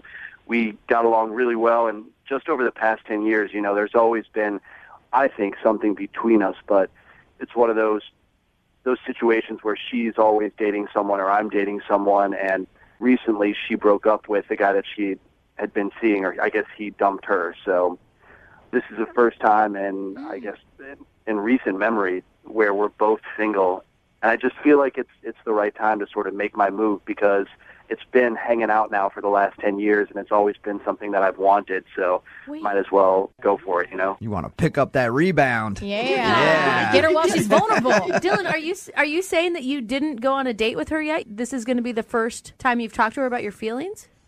So it's kind of strange, because like I said, we're friends, and we hang out with a group of friends, and we took her out to sort of raise her spirits, and that night we just sort of walked off, the two of us, and we had a couple of drinks, and she just said, you know, I really just want to find somebody that I can create a life with, and somebody who's a good friend as well as, like, you know, a partner, like a romantic partner. Right. Wow. And so I wasn't sure if she was giving me sort of a signal, like, you know, make your move or don't, but I felt like it was sort of her way of saying, like, yeah, I think I feel the same way that you do. So you feel like she might have been hinting at the fact that she has an attraction to you too? Yeah, I mean, she's known that we've been friends for a long time, and I sense it, and I'm sure she senses that there's an attraction there between the two of us. It's not a one-sided thing. So, yeah, I think she was sort of inviting this. Okay. Did you go ahead then, or did you not go ahead? Like, in that moment, did you take that moment to kiss her? It sounds perfect. No, I didn't kiss her. You know, Dylan. I wanted to, but we were also there to cheer her up. She had just broken up with somebody, and I don't want to seem like, Yeah. you know, I don't want to be just like a quick rebound sort of thing. It's a little more special than You're that. at a party for her to feel better from being broken up with. Hey. Might not be the best time if you like want a long relationship with this girl to try to swoop in there. Maybe ask her for like a legit date and talk to her about it, than just being like, yeah, forget about that guy. Let's do this. It's like being at a funeral and just being like, hey, we should get out of this place, shouldn't we? I like It's not like being at a funeral. I like Nobody died. I like that Jubal is promoting being a gentleman right now. I know, And right? Brooke's like, weird. do it, kiss Yeah, him. you should just jump on her right there. Come on, that would Get be, like, in the sweet. picture. Wait, are you wanting our help to like make this declaration of love and ask her out on a date? Yeah, I'd like to do something kind of special, you know, so. Oh, we should totally do it. On Valentine's Day. Nope, we're not going to do it. Yes, we Come are. on, We just talked to this guy for 4 minutes to not do it. What do you guys think? All right. Hey, Dylan, we're going to call her right after this. All right, we're going to play a song, come back, and get your second date update, all right? Okay, cool. Okay. Moving 92.5. Brooke and Jubal in the mornings. Second date update. It is a special Valentine's Day second date update. I figure we should start that with the most romantic song ever written. Oh, yeah? I don't Yeah. trust you. If I was your boyfriend. That's right. The beautiful tones of one Justin Bieber is going to get us into this part of the second date update, because Dylan wants to call his friend Nikki and ask if he can be her boyfriend. Don't play this music. Yeah. Dylan, how long have you known Nikki? 10 years. 10 years. She recently broke up with a longtime boyfriend. They hung out like in a group of friends the other night at her post-breakup party where everybody got together to make her feel good. Dylan says that they went off into the corner and talked, and she was giving him a vibe. And he thinks that she knows that he's into her too. So he wants us to call her right now and sort of break the news that he wants to date her. You know, it's been 10 years, and this is the first time I'm saying this, so I'm a little nervous about it. Cool. I wouldn't worry about it because it usually doesn't complicate things. So we're good. You felt this way for longer than just the other night, right? she's always been on my radar, and I have just realized in the last year and a half that she's somebody who I could really see being with. Yeah. You know? And now is the perfect timing. God, I hope it works out. Please. She's battered and broken. And it's a really low key, not stressful day. Yeah. No pressure. Not on Valentine's Day. This is everything's aligning for you right now. Yeah, and on the radio. Dylan. Okay. Here we go. You ready to call her? Yeah, as ready as I'll ever be. All right, here we go. Good luck, Dylan. I'm excited.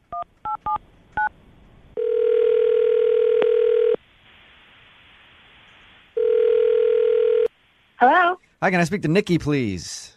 this is Nikki. Nikki, happy Valentine's Day. Oh, that's creepy. This is Jubal from Brooke and Jubal in the morning on Moving 92.5. How are you? I'm fine. This is the radio. Yes. I'm calling because I wanted to talk to you for a second about a friend of yours named Dylan. You know Dylan, right? Yeah, of course. Well, Dylan has been a friend of yours for how long? 10 years? Yeah, 10 or 11 maybe. Yeah. All right. So you guys have been friends for a long time. Dylan recently told us that you went through a breakup. Sorry to hear that. Okay. This is very personal. He didn't tell us, that's all he said. He didn't give us any of the details. If you want to give me some of the details, I'll listen. But That's not why we're calling. he just said that you recently went through a breakup and he ended up hanging out with you and a bunch of friends the other night. And he said that when you guys were out the other night talking, you were saying how you wanted a boyfriend who was also a good friend and everything else. And he felt like you were giving him signals like you might be interested too. So Dylan wanted us to call you and ask if you would be interested in going out with him. Dylan wants to take me on a date, like a romantic date. Yes, the most romantic date ever. Oh my God, tonight? I don't know when. He just said he wants to take out, but tonight would be perfect. It is Valentine's Day. Oh my God. What do you think of Dylan? He's a great guy. That sounded like you just sort of slugged him on the shoulder, like, you're a nice buddy. Well, You're nice. Yeah, he's like my brother. Oh, no. Okay, we don't want to hear Whoa, whoa. I am like your brother? Come on, Nikki. Dylan? Yeah, Nikki, that's Dylan. He was on the other line listening. Sorry about that. Oh my God. I'm a little confused because the other night when we were sitting outside and you were talking about you want to date somebody who's a friend, maybe I'm completely wrong, but Nikki, I think you were giving me all the signals to say, go for it. At least that's what it seemed like to me. I am so sorry. That is not what I was intending for it to be, at all. So you literally think of Dylan as a brother and not in sexual way or any sort of attractive way at all? No, not at all. And furthermore, I would feel a little bit uncomfortable dating two people at the same time. What? You're dating somebody? You just broke up with somebody. Hey, she's gonna rebound. Don't mess with her. All right. Well, who are you dating? No, I mean, not seriously, obviously, but Scott just asked me out. Our buddy Scott. Another Are friend? you kidding me? Are you serious? When did he ask you out? Yesterday. What a mother... Dylan, is Scott a good friend of yours? I told Scott that I was going to ask you out. This is unreal to me. I confided in him. I told him how I felt about you, and this is what he does. He goes out and asks you out. Oh, this is not how I want a Valentine's I have no idea. He, to be totally honest, had some stuff to say about you too. I don't know what you guys have going on between you, but Nikki. clearly you guys need to have this discussion. Maybe not on the radio. Nikki, you're like that hot girl in the group of friends that every single dude wants to date, right? Oh, yeah, maybe. That'd be great. Okay. That's okay. I haven't been single in a long time. This is all very new for me. So you're hanging out with your friends like sharks in a feeding frenzy. Wait, So Dylan, you talked to Scott and told him that you wanted to ask Nikki out, and he was like, oh yeah, you should go for it. Yeah, he was like, cool, bro. That sounds like... And he even said, he's like, you guys, it seems like there's something there. He recognized it as well. Dude, that's breaking bro code. Nikki, I think you're really awesome, and it's just a little messed up that you would go out with this guy who's talking trash about somebody else, is that really who you want to date?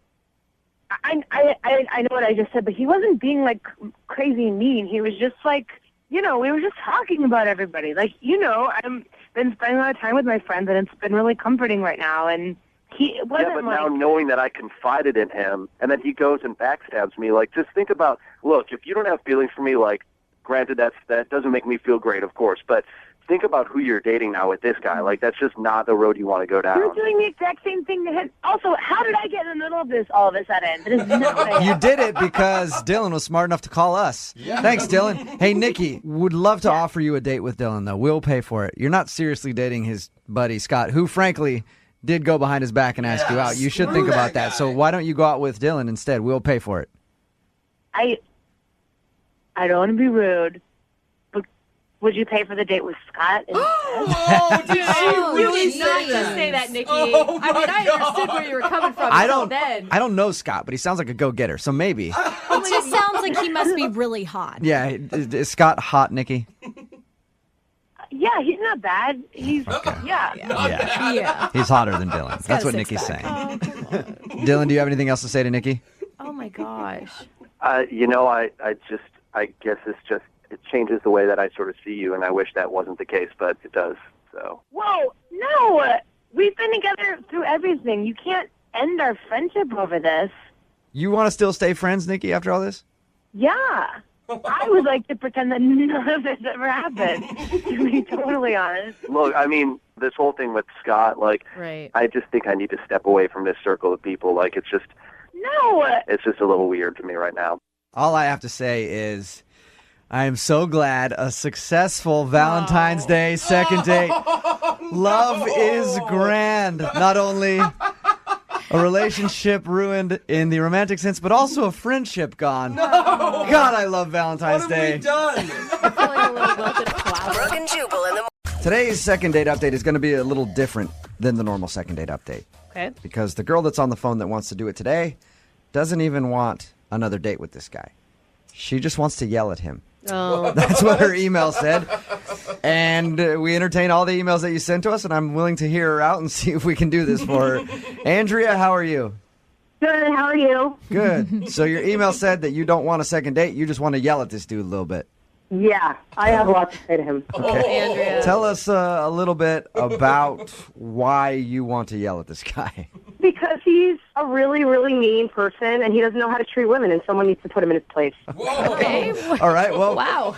let's first of all find out a little bit about him. Sounds like a swell guy. Where did you meet him? I met him at a Jiffy Lube. We were both having our cars serviced, and he was in the waiting room, and I was in the waiting room. And What was your first impression of him? I actually thought he was very cute. Like, I walked in the room, and I was like, ooh, who's this, you know? But I never thought he would, like, initiate conversation with me. I just figured, like, you know, it was just another cute guy. Yeah. Okay, so he asked you out in the waiting room of a Jiffy Lube. Romantic. Well, yeah, we started talking, we were laughing, and then eventually, you know, one thing led to another, and he asked me out, and I agreed to go out with him. Okay, and where did you guys go? A few days later, we went to a bar, we got drinks, and at first the date was going really, really well. It seemed like we were meshing, and then he said something really kind of beyond stupid. You don't say something this stupid to a female on the first date with her. What did he say to you? Well, he told me that the glasses I was wearing made me look like a frog. A frog? A frog? Like the animal? Yeah. Was it that like a weird way to try to compliment you, or did you feel like he was trying to be rude? I felt very much so. He was intentionally trying to be rude and just really make me feel bad about my fashion choices as a woman. How do your glasses make you look like a frog? I don't even get that. A, they don't. B, I just think this guy has some sort of overactive imagination, or he just may see things that others don't see. I mean, at this point, I don't know. I have really bad eyes, and sometimes, you know, my glasses kind of magnify my eyes. Like, maybe that's what he meant. Either way, you still don't say that to someone. Yeah, it's still rude no matter what. You don't look across the table from your date and go, you look like a frog right now. Did you say anything after he said that to you? Or, I mean, did you go like, that's kind of weird? You know, at first I kind of just stared in shock, I'd say, for a good, 5 seconds, because I can't believe a guy like that would say that to me. I thought, he was kidding, and then I realized, he wouldn't let it go, and he was just really kind of going to town on my fashion choices. Like, he said I looked better without glasses. He said I didn't really dress my age. I dressed a little bit older. So at some point, your date was going okay, and then he flipped and just started being rude to you. I thought maybe he must have thought in his own mind, he was trying to help me out and do me a favor by, telling me these things. Did you? But still, in the end, it was just making me feel really, really bad. Did you ever say anything to him about it? Well, at that point, I was stewing, so I just decided to get up and take a bathroom break from the date. And I was in the bathroom. It couldn't be no longer than 5 minutes, and I come back and he already had another drink. He finished the drink he was already on when I went to the bathroom, and then had another one on top of that within 5 minutes. Sounds just like a great guy.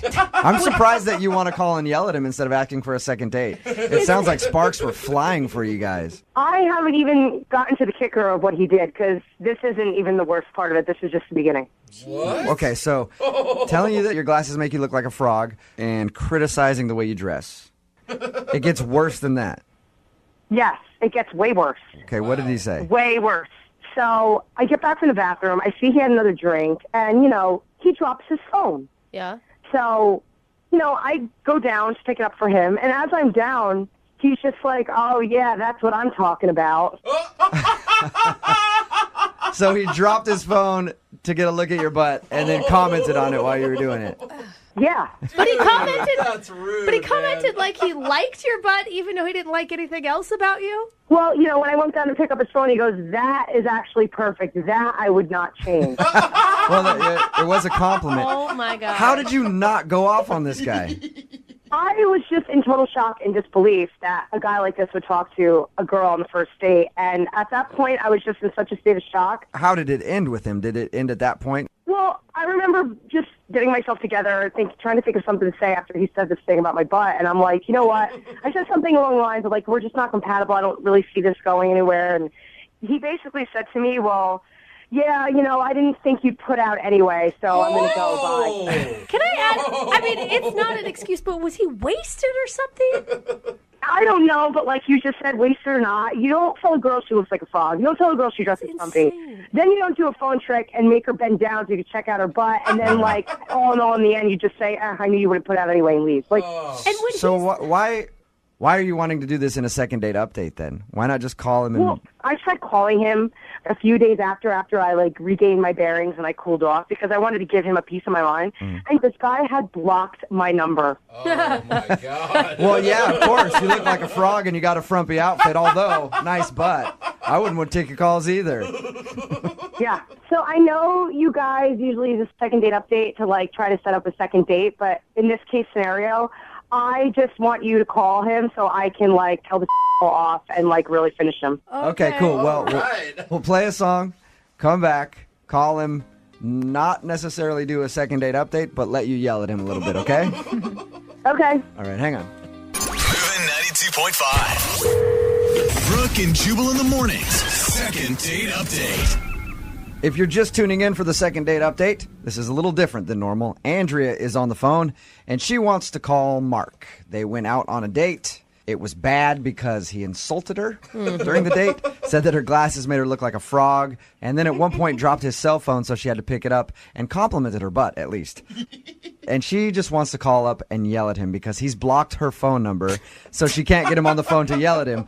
I understand your pain, though, Andrea. It's frustrating when you're in this situation and you can't get the last word. Yeah. I have to be able to say something to you.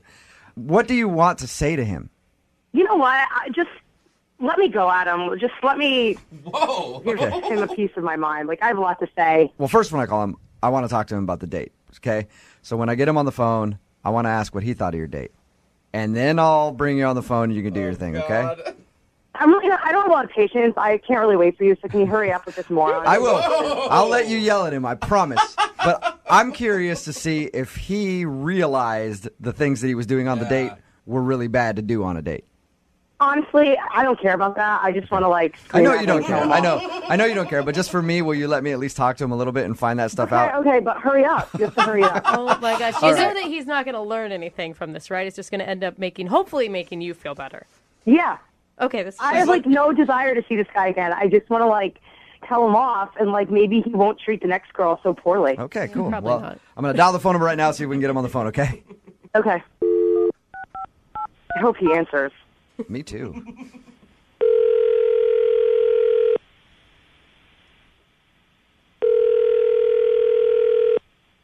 Hello. Hi, can I speak to Mark, please? This is Mark speaking. Mark, how are you? This is Jubal from Brooke and Jubal in the morning. All right? Do you know who I am at all? No. Do you know who I am, Mark? No. Who are you? My name is Jubal. I host a radio show. It's a morning show. And you recently went out on a date with one of our listeners. Okay. Okay. And she emailed us because she wanted me to give you a call and just kind of get your opinion on how the date went. Her name is Andrea, and you met her at Jiffy Lube. Oh, yes, Andrea. So she emailed us and was like, oh, I can't get a hold of this guy. Can you give him a call for me? I was like, sure. We'll see if we can get him on the phone and ask him about your date. So she wanted you to call me. Okay. Yeah, she did. That's good. Awesome. Yeah, she said that she said she enjoyed your date together, and she was confused why she couldn't get you on the phone. So she asked me to call you and just find out if you didn't like her or something. That's amazing. It is. Perfect. What? I knew she would try to find me somehow. Okay, but we talked to her about your date and everything else, and she said it seems like you blocked her number because she couldn't get a hold of you. If you knew she was going to call, why would you block her number? You know, that's part of how I work my ladies. You know, I have a system. You have a system to block people's phone numbers so they can't get a hold of you? Sometimes, you know, if you make a little resistance, you know, the girl comes after you. Right, yeah, I know what you mean, kind of, like if you play it like you don't care that much, or some guys think if you like an insult a girl out at a bar, something about that's going to make her want you more. It works 90% of the time. All right. Are you? So that's your game? 12? Well, what I do, you know, honestly, if you tell a girl something bad about herself, sometimes she can't get you out of her head. So... All right, so... Give them bad self-confidence and just be mean. It's a game, you know. She'll try to reach me. She'll think I blocked her. I'll call her back next week. And then now she'll be ready for me. What? Okay, so you did like Andrea. I like her enough for a one-nighter. You're an idiot. No, you, dude. Seriously, you. What was that? Mark, that's Andrea. She's actually on the other line listening. Oh, douchebag. Yeah, it's me. I'm on the phone. You're the biggest I ever went out on a date with. Seriously. How much did you hear? I heard everything. Ass. I was just messing with you because I liked you, you know. So you purposely insult women when you like them? That's how you operate? You're calling me back, aren't you? It doesn't work. I'm not calling you back because I like you. I'm calling you back so I could tell you off because you're a f***ing moron. She's right. All I hear is passion, and I like that. This isn't passion, dude. This is me wanting to wring your neck. So you don't want to go out again? No, I don't want to go out with you again. I just want to tell you off. You're an ass. You treat women like garbage. Why don't you say that to me over dinner sometime? Oh, my God. He Still just doesn't trying. get it. He He does does ever not. again. Still trying. Still trying.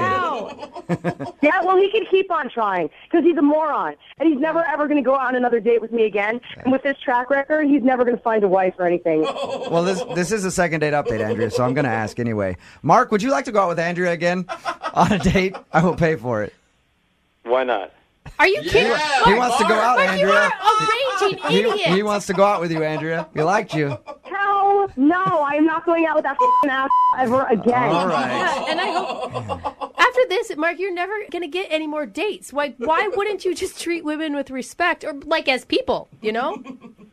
Trust me, I'll be fine. Oh, All right. I mean, technically, you did get a call back. Yeah, you did. It did work for you in a weird sort of way, Mark. You're so gross. Well, if she doesn't want to go out with me, maybe I could leave my number for anybody else who calls up. Yeah, sure. I'll hook you up with all kinds of people, Mark. Thanks for your time, man. Thanks a lot. Yeah. Andrea, there you go. I mean, I hope you at least got it out of your system. I definitely did. Thank you. You did, okay. Oh, my God, that just made me more angry. You feel better now, though? I mean, I feel a little better. I'm still pissed, but, you know, I'll cool off. I'll get over it. All right. Well, I think we all learned something today. Never go out with a guy who picks you up at a Jiffy Lube. Right, Andrea? Point taken. Absolutely. Brooke and Jubal in the morning. Time Thomas is on the phone with us right now for a second date update. He's not even really sure if he wants a second date with the girl that he went out with, but he does know one thing. If he can't get a second date, he wants some of his money back. What? Yeah. Thomas. Thomas, how you doing, man? I'm doing well. How you guys doing? Good. Pretty good. So your email said you went out on a date with a girl and you think she might have just like used you to eat at a really nice restaurant. Oh, yeah. This is the most expensive date I've ever been on. Really? And Okay. what made you want to spend all this money on this girl? How'd you meet her? What makes her so special? We met online, and we've been texting for the last, month. Okay. So I thought things were, pretty solid. And I don't know. It's, the best first date I've ever been on, honestly. Okay. And did you, before you guys went out, did you say, hey, we're both going to pay for the date? Yeah, we were going to split it up. So you knew that, okay. But you ended up Yeah. paying for everything. Yeah. I kind of, in the middle of dinner, was this is going well enough. I want to lock down a second date. And she's like, yeah, totally. So then when the check came, I offered to pay for the whole thing. And she was like, I'll get you on the next one. Okay. How much was dinner, if you don't mind me asking? It was $265. Oh, jeez. Okay. Yeah, that's fancy. I'll pay for this $260 dinner right now. You take me to Applebee's and drop 40. That's pretty much what you did. Oh, God, I hope not. Who picked the restaurant in the first place? I mean, I chose it just because it is a nice place, and I figured it'd make a great impression. Look, I have trouble spending over $50 on a date, and that's with my girlfriend who I've been with for over a year now. What makes you want to spend over $300 on a girl on a first date? She's incredibly attractive, very, very good looking. Probably the best looking girl I've ever taken on a first date. And so I was like, great. I don't know. I thought that would seal the deal. You do realize, though, when you ask a girl to a really expensive restaurant, usually it's kind of an unwritten rule that you're going to pay, right? Yeah. Yeah, I kind of knew that going in, but that's why in the middle of the first date, I wanted to lock down the second one. I don't even care if the second date is as expensive. I just wanted the second date. She was that good looking. But are you assuming that she would have paid for half if you hadn't offered? Oh, yeah, she totally would have. She was reaching for a purse and everything, and I was like, no, I got this one. You get the next one. Okay. That's good. And how many times have you tried to get a hold of her since your date to set up your second encounter where she was supposed to pay? So I texted her that night just to tell her I had a great time. She texted back one time. She said, I'm really busy. I'll call you back later. And then never called back. There was no return phone call. All right. So an excuse, obviously. Yeah. Yeah. Called her a day later, waited a couple days, texted again, left a message. I mean, at this point, I've called her now 3 times and gotten nothing. Okay. It's not good. So do you want another date with her? It's at this point, she's blown me off so much. I don't want another date, but if I'm not going to get that second dinner, she said, I'll get the second one. I want that half of the bill that I paid to be paid for then. What? You actually want to call her and ask for your money back A refund. on your date? Yeah. She sold me a bill of goods, and it's kids. They're pony up, This is less of a second. You're going to take me to dinner and then not answer when I text you, especially when we had a great date. It's less of a second date update and more of small claims court right now. It really is. Gosh.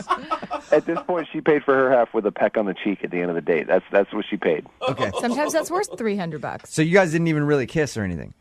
No. It was I was very nice at the end. It was just a little kiss on the cheek, whatever. And I was like, okay, great. I'll see you on the second date and hopefully get a little better kiss. That's got to upset you if you drop almost $300 on dinner and that's all you get. Yeah, come She's on. not obligated. Yeah, you are. Kind of now, yes. Yeah, over $75, you have to at least kiss. At least get to one base. Yeah. $300. Gotta have a good story out of it or something. Yeah, seriously. $300, I think you better get pregnant. But all right, man. Well, we'll play a song, come back, call her, see if we can get her on the phone and get your money back or a date or something. Great. All right, hold on. Moving 92.5. Brooke and Jubal in the mornings. Second date update. I think more second date updates should be like this. Oh, yeah? Why? I think more dates in general should be like this. What do you mean? If you go out with someone and you spend too much on dinner and then you think about it later and go, I wish I wouldn't have dropped so much money, you should be able to get at least half of your money back if you don't see that person again. There's no return policy on dating. Well, I think that's the problem right there, Lydia. There needs to be one.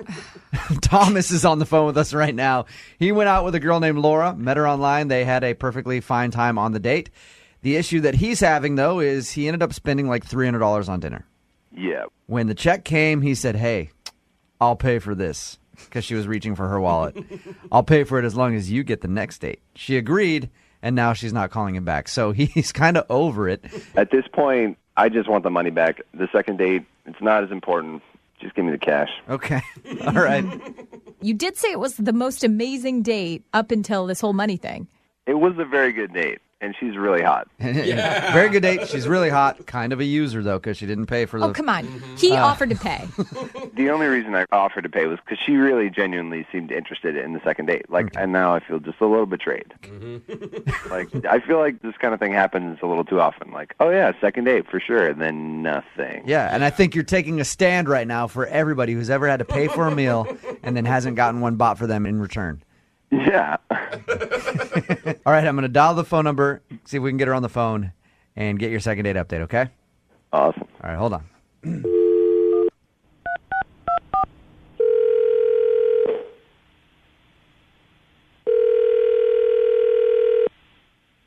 Hello, Hi, is Laura there? this is Laura. Laura, how are you? This is Jubal from Brooke and Jubal in the morning. Hello. What's going on? Nothing. Do you know why I'm calling you? I have no idea why you're calling me or how you know who I am.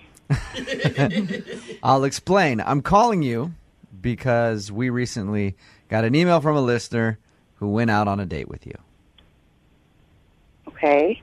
And you are not calling him back. And so he emailed us to ask you, why are you blowing him off, basically? His name is Thomas. Thomas? Yeah, you remember going on a date with Thomas? Yeah, it was just last week. Right. Wait, he asked you to call me? Yes. He said that he's texted you once since your date. You said that you were really busy, and then he hasn't been able to get a hold of you. And at this point, he feels like you've blown him off, and he wants to know if he did something wrong. That's what he said to you? I told him that I would call him back. Right, but he said you never called him back. Is there a reason? Yeah, there's a reason. Ever since I went on the date with him, my life's been pretty crazy. Okay. So you're just busy. Yeah, I've been nonstop busy since the date. I haven't had time to call him back. So you're not lying. You've been legitimately busy. Yeah, my grandma's in the hospital. She was admitted to the hospital the day after our date. Oh, I've been in the hospital with her the entire week. My whole family has. So Thomas probably jumped the gun then by emailing a radio show to call you. Yeah, I don't understand why he wouldn't just wait for me to call him back. Well, he was just nervous because he had such a great time with you. He thought you might just be trying to blow him off and not talk to him again. And so he was nervous, I guess, and emailed us a little too soon to call you. People do this on our show all the time. It's called a second date update. I don't know if you've heard it or not. No, I mean, it's nice that he's that interested, but it's I don't understand why he had to get somebody else involved. It's just it works. Hey, it works for a lot of people. So that's probably why. So you would actually go out with him again? Well, yeah. I mean, I thought we were going to be going out again. It hasn't changed. I just have been busy. Oh, okay. Well, that's good news. But there is one other thing he wanted us to call you about. Okay. And that's the fact that he feels like you owe him some money. Oh no, dude. Wait, what? Oh, Jubal. Hold on, wait. Can she hear me? Can she hear me? Laura, can... I owe him money? For what? No. You don't owe me money. Can she hear me? Yes, she can. Thomas? Yeah, but you don't owe me money. I didn't realize that your grandma... No, Thomas. No. You don't owe me money. What do you owe money for? Nothing. You don't owe me money. I was concerned that you were blowing me off, but my God, I did not know. Wait, you were on the phone this whole time? Yeah, I didn't know if you could hear me. I'm so sorry. I did not know that your grandma was in the hospital. Yeah, Laura, that's how the second date updates work. We call with the other person on the line, and then they hear the reason why they're not getting a call back. Now Thomas knows that you actually wanted to go on a second date with him, and you have a legitimate excuse for not calling him back, but you do still owe the guy some money. No, you don't. I'm so sorry. I didn't know that your grandmother was in the hospital. I'm so sorry. It doesn't matter. What does that have anything to do with money? It doesn't. I just told him that at the end of our, when I was going to pay, and you said that you get the second date. And I said, well, I want to go on a second date. And then they were like, oh, well, if it doesn't happen, then you should get your money back. Okay, come on. We didn't say that. You said you wanted your money back. no. Be honest, Thomas. Are you saying that you want me to pay for half of the date? Is that what you're saying? I told him that, joking around, I said, if she doesn't go out with me again, I should just get my... Thomas, come on. No. No, he was... Laura, Thomas told us when he was first talking to us, he told us about your date, said you had a great time, and was like, at this point, she hasn't called me back. And I don't care. I just want my money back because I shouldn't have had to spend so much on dinner if she's not going to call me back. That's not... Whose side? You're supposed to help me get a second date, and you're not helping me do that. I'm on the side of justice right now, and I still think you're owed some money. I don't know why you guys are laughing. I don't think this is funny. Like, this is I don't either. This is the rudest thing I've ever heard. So is it true or not? It's not true. It really... I was worried that I wasn't going to get a second date with you, and so I had them call you. Thomas. I'm being serious. I really liked you, and I'm so sorry. I am not a bad person. This is not indicative of my character. This is completely out of character, and they're the ones who are putting this in the realm of like wanting the money back. I don't care about the money. Wow, Thomas. Oh, Thomas, you didn't say that? Sounds like there's a bunch of people that disagree with you. Yeah, and they're doing it for ratings or whatever. I don't know why they're doing this. You called us, Thomas. This is awesome just to hear Thomas tread water right now. Seriously. Hey, Laura, I would love to ask you. To be honest with you guys, I don't mean to be rude, but I don't really have time for this. Well, all right, before you go, I know that you're busy. I appreciate you staying on the phone as long as you did. Would you go out on a second date with Thomas? We will pay for it. That way, neither of you have to worry about the money. I'll pay for it. I don't care. I just want to go out with you again. I'm serious. I'll pay for it, and then I'll call you after, Thomas, and get half my money back. Yeah, I'm gonna pass on that one. No? Oh, God. Okay, so if you won't go out on a second date with him, can we get that money back? No, you guys can yourself. Oh. All right, well... What the was that? It's supposed to be second date update, not blow my second date up.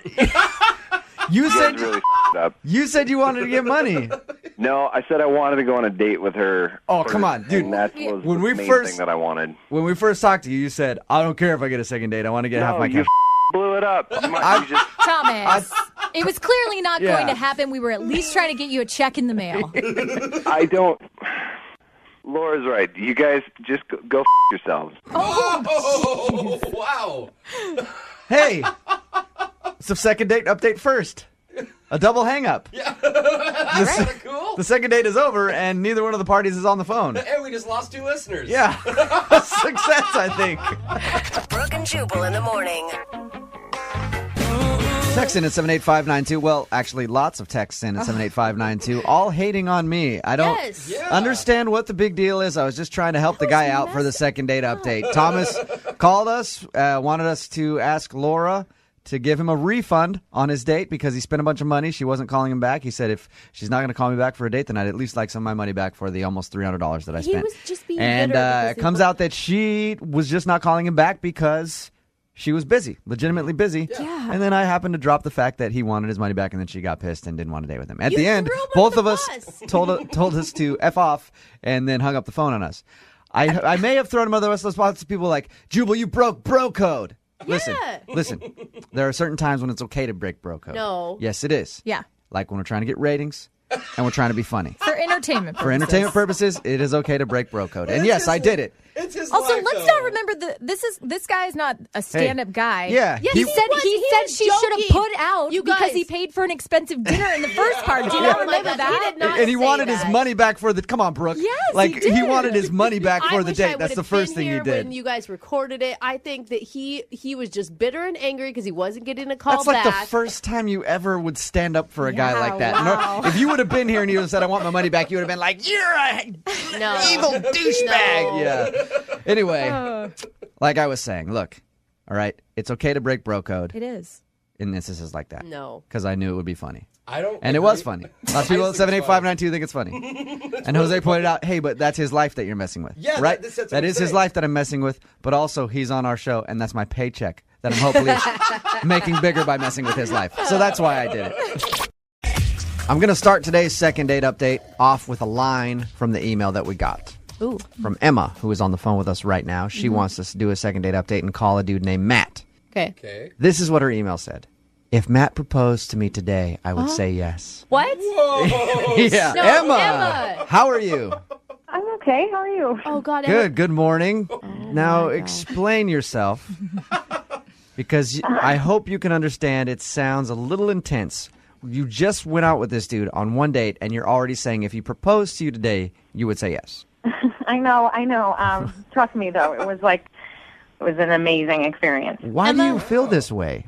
I mean, I don't know how to explain it other than that I just felt that way, that I, looked into his eyes, and it felt like our souls were mingled. I've never had this happen to me before. I'm, not a crazy person. That was going to be my other question. If you have ever gone out on a date with a guy and been like, oh, my God, this is the one. No, I mean, I'm a passionate person, but I've never gone out with someone once and then felt like they are the person for me, and I absolutely feel that way. Where did you meet this guy?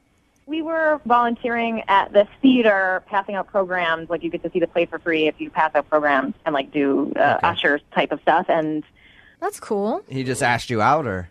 Yeah, I mean, we were, super obvious. It was, our, eyes met, and there was, immense electricity. There's a lot going on with this guy's eyes. The stars collided, Jubal, and it was destiny. That's how it felt. The time there, it, wasn't about what we were doing. It was just, whatever we were doing almost didn't matter. It was the whole world dropped away. And at, some point, I mentioned that if he would ask me out, I would certainly go, and then he did. You know, it sounds crazy, but I really do have a girlfriend who's been married 11 years. They have 4 kids, and the night she met her husband, before she even knew his name, she told me, I'm going to marry that guy. Yeah, I feel like when you know in your soul and heart, you know. It feels undebatable. Did you tell him this is how intense you were feeling? Not directly. I mean, when we had our date, I felt like it was almost obvious. It was in the air. I said that this feels amazing, and I didn't tell him that I would marry him. Because if there's one thing guys like on a first date, it's marriage talk and soulmates. And we love that. Meant to be together. Do you feel like he felt the same way? I feel like I can't imagine that I would feel that way if he didn't feel that way. It felt like a connection. It wasn't coming from me. It was us meeting in the middle. So how did the date go? What was so magical about it? What did you guys do?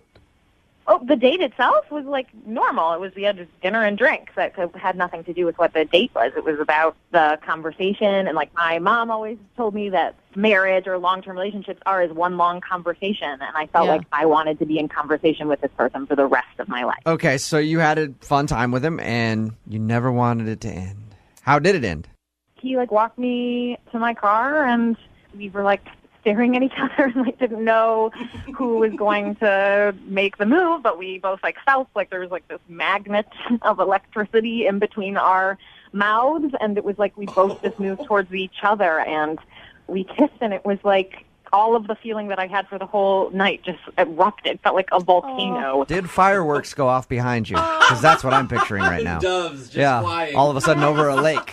Yes, that's what it felt. And he said that he would call me really soon. He was joking about that he would call me immediately. And so then I waited, obviously, and the next day he didn't call, and then the next day I called him and he didn't answer, and some part of me thinks he's just scared of how intense it was. Oh my gosh. He is like that kind of feeling to me makes me want to go towards him, but I know that for some people, especially men, it can be scary to them. You're right. As a guy, when you feel that way about someone and you never felt that way, it can be a scary thing, and he could shut off. That could be what he's doing. How long has it been since you had your date? It was the day before yesterday. It was 2 days ago. 2 days. It hasn't been very long. So you emailed us after a day of him not getting back to you. I know, but I'm telling you, this is the most intense experience of my life. Okay, but you're resorting to have us call him after a day, basically. Yeah, but it wasn't a normal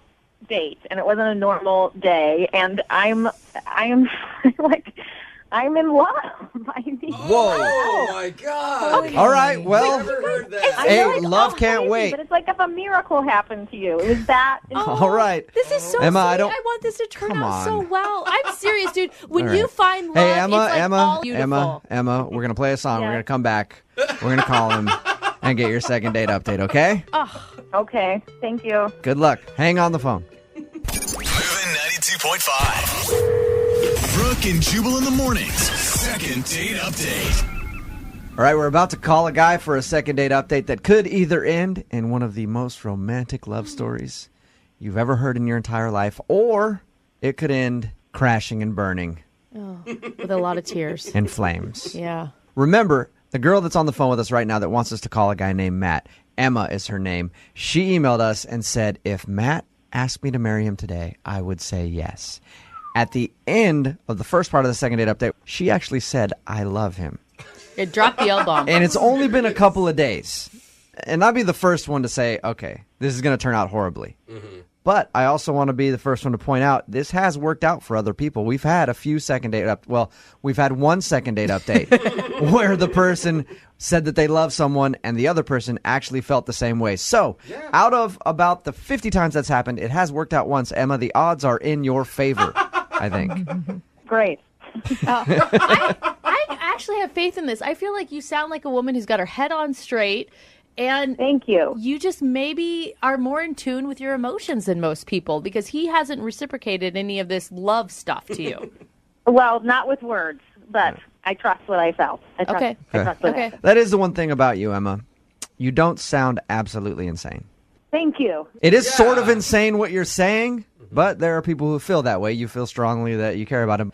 We're going to call him right now and see if we can get him on the phone. Are you ready? I'm ready. Okay.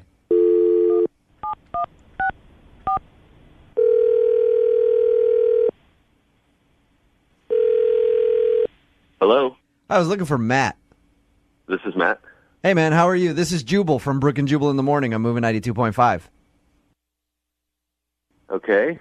You sound a little confused. Yeah. What's going on? You recently went out with a listener to our show for a lovely dinner, and she feels like you're blowing her off, and you don't want to see her again, and she wants to know why. Do you have any idea who I could be talking about? I don't know. The last date I was on was a couple months ago. A couple months ago? What? Not a couple days ago? A couple days ago? No. The girl that emailed us, Emma, said that you guys went on a date like 2 or 3 days ago. Girl. Was that not a date? No. What do you... all right, that's confusing. Yeah, no, Emma said that you asked her out, and then you went on a date, and there were sparks, and you guys had a great time. You didn't consider that a date? That was definitely not a date. What? From everything she said, it sounded like a date. What was it then? Maybe she didn't tell the whole story here. Emma, we were both ushers. We were just trying to see a show for free. Yeah. And I wanted to know how long the show was because I was meeting some friends at a bar later that night. Okay. And she was like, oh, where are you going? Blah, blah, blah. We're going in here. So, okay. So the show ends, left the theater, went to the bar where my friends are, and then lo and behold, 20 minutes after I get there, Emma shows up. What? Now, at first, I didn't think anything of it. I did tell her where we were going, so, there's not a lot of bars on that street, so maybe, whatever. Okay, but to be clear, you didn't invite her to the bar. Oh, no, let's make that very clear. Oh, no. It's that... Oh, goodness. What about the kiss? She said that you guys kissed. She said that it was a great kiss at the end of the night. I mean, we were drinking for a while and talking, and I had said goodbye to my friends that I was meeting. They had already left. And she made it seem like she was really wanting a kiss. So, a gentleman. It was nothing like... Hey, no, you don't need to explain yourself, Matt. If a girl wants a kiss, sometimes you just got to lay one on her when they want it. You got to give them what they need, right, Matt? So there was nothing R-rated. It was just like no groping or no, nothing I'm heavy. sorry, I It was can't just- listen to this anymore. Hello? Matt, what are you doing? Emma? Yeah, Matt, that's Emma's voice. She's on the other end of the phone, has been listening this whole time. Oh, my God. Matt, you're going to lie on the radio and say that wasn't a date or that kiss didn't mean anything to you? I'm not lying. I mean, I didn't even ask you to come to that bar. You just showed up literally in front of all my friends and was just like, hey. And I was like, what's going on? Where you were going to be? Why would you tell me where you were going to be? Why would you tell me of the specific place and time that you were going to be there if you didn't want me to meet you there? You invited me to come to the bar, and then we had dinner and drinks for hours and had, like, meaningful and intimate conversation. And then at the end of the night, we had an amazing, intimate kiss. Oh, my God. We did not I have was dinner not at very that bar. drunk, We had Matt. chicken wings and fries. Oh, Emma. Why does it matter what we ate? That has nothing to do with the quality of our time spent together. We could have eaten twigs. It doesn't matter. We were talking about our families and what we want out of life. No. Oh, see, That's here we not go. someone See, that you're talking just, about like, our families. We were just casually- talking about your family and how amazing. Here's another thing. In this phone call, if you rewind all this, you will hear Emma say amazing about 400 times. She says it a lot. Okay. Matt, did So you Matt- feel It was amazing. You know that. Emma, when you kept talking, you are one of these girls that just says, what are you thinking, to the guy over and over and over again. It's the worst. She's like, Matt, what are you thinking? If there's a lull in the conversation, I just ordered a drink, and she'd be like, what are you thinking now? I'd be like, I just ordered us another round. Yeah. That's what I'm thinking. Why do you care what I'm thinking? Because I want to know you on a deep level. That's what intimacy is. That's what happens when you're not afraid to know another person. You want to know their thoughts all the time. Haven't heard anything from you in a second, Matt. What are you thinking? I'm thinking Emma's nuts. I don't understand why you're afraid of a true connection, or if you don't feel like you deserve True that, or if you don't believe it because you've been burned in the past. But this is a real thing that you can trust. You can trust it, man.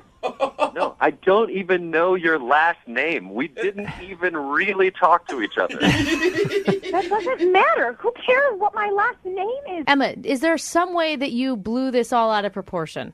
Absolutely not. Yeah. I know what I know. I'm not 15 years old. I've been on dates before. I know what it feels like when it's there and when it's not. And it was there in a stronger way than I have ever felt in my life. And I think that Matt is afraid of that.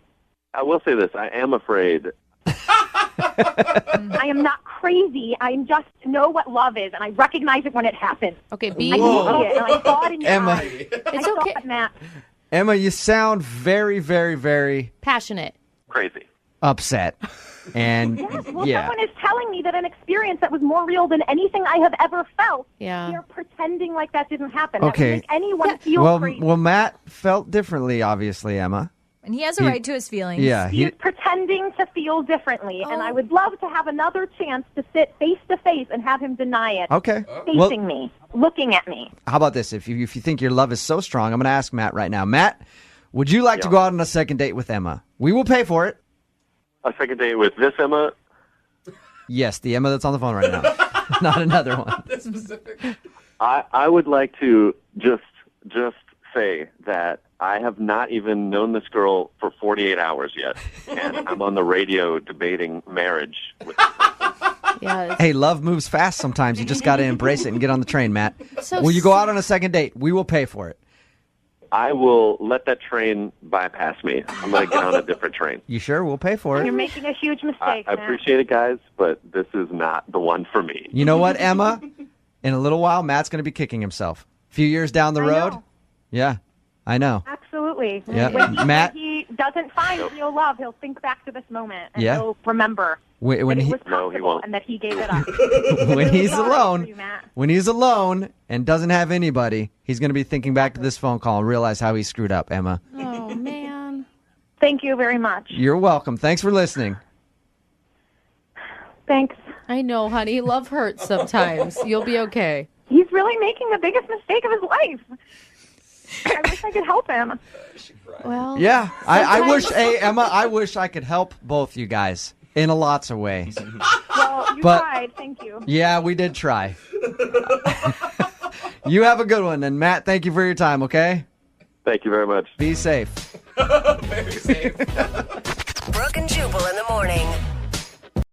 For today's second date update, a listener named Robert is on the phone, and his email started off by saying kids make dating difficult. Oh, yeah, that's true. I didn't really read more after that. I just wanted to get him on the phone because, Robert, why are you dating kids? Oh, my God, that's not Of course that's going to be difficult. I wasn't dating kids.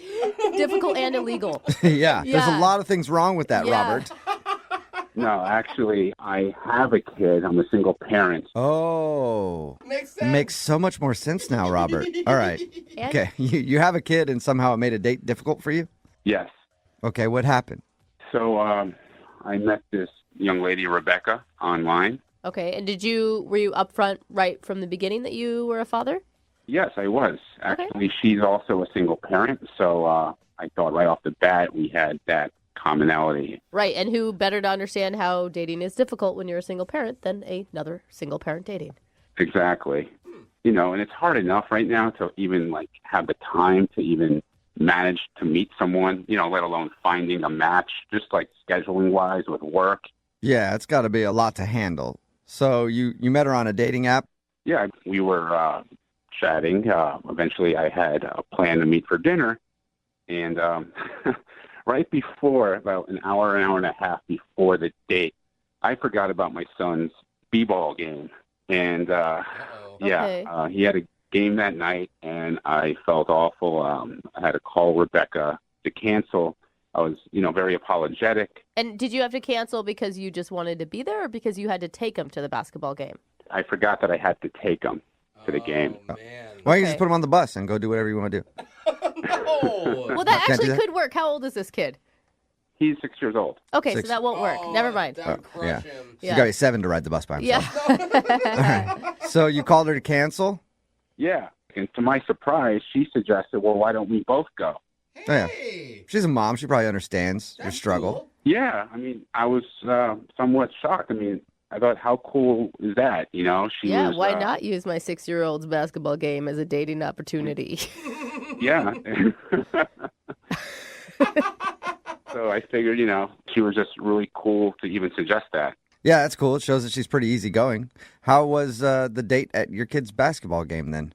It was really good. She was very supportive. Did you get seats right up front? Some good seats. Yeah. He got courtside at the 6-year-old basketball game. We had front row seats. She was cheering him on. Really cool. Every time they had the ball, every time he had the ball, very supportive.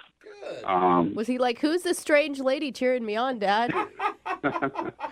Actually, they met right before the game, so it wasn't that weird.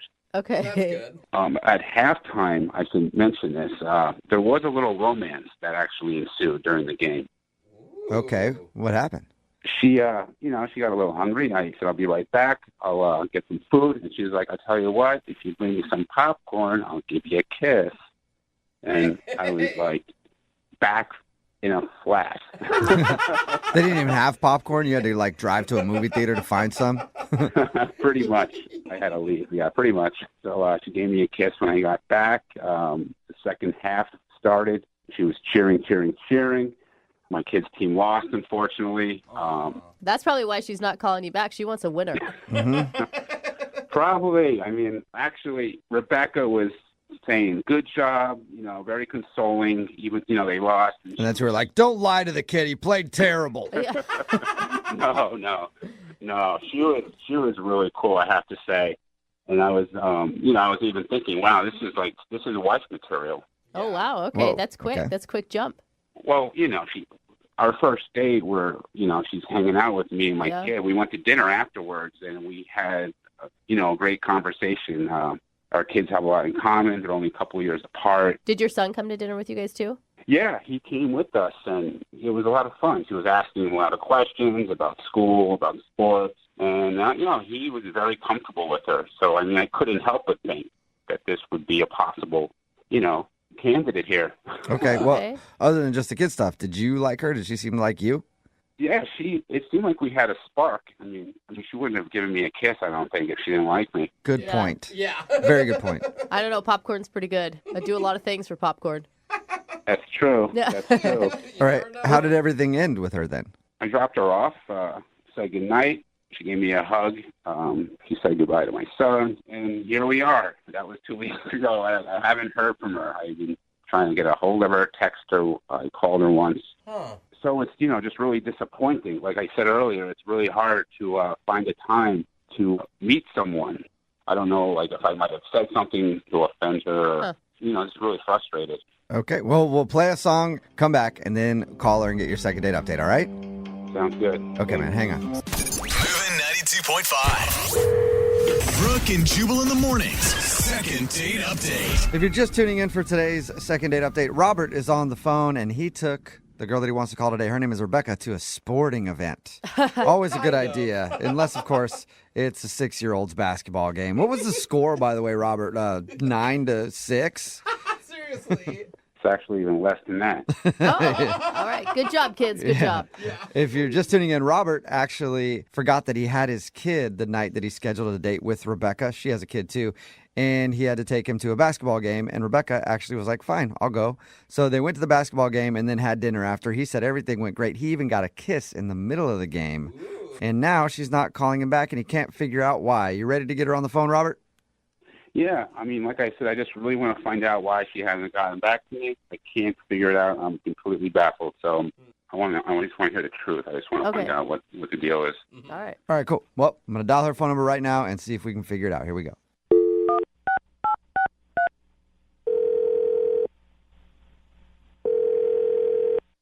Hello? Hey, is this Rebecca? Yes. Hello, Rebecca. Pleasure to make your acquaintance. What are you doing? That's how people talk on the phone. Who is this? Hey, this is Jubal from Brooke and Jubal in the Morning. It's a radio show. Yeah, sorry about that. What? Who is this, really? My name is Jubal from Brooke and Jubal in the Morning. It's a radio show. I talk like people do. Understand it. You're calling me from the radio right now. Yes. Yes. How are you? I'm You sound confused is what you sound. What? Yeah, could it be the accent or could it be the radio part? Who knows? What is this about? Well, we do a segment on our show. It's called the Second Date Update, and you went out with a dude named Robert a little while ago. Yeah? Okay. Yeah. And Robert emailed us because he told us all about your date, and he also told us that you aren't calling him back or returning any of his text messages, and he was wondering why. This is the weirdest thing that's ever happened to me. What? Is this is for real?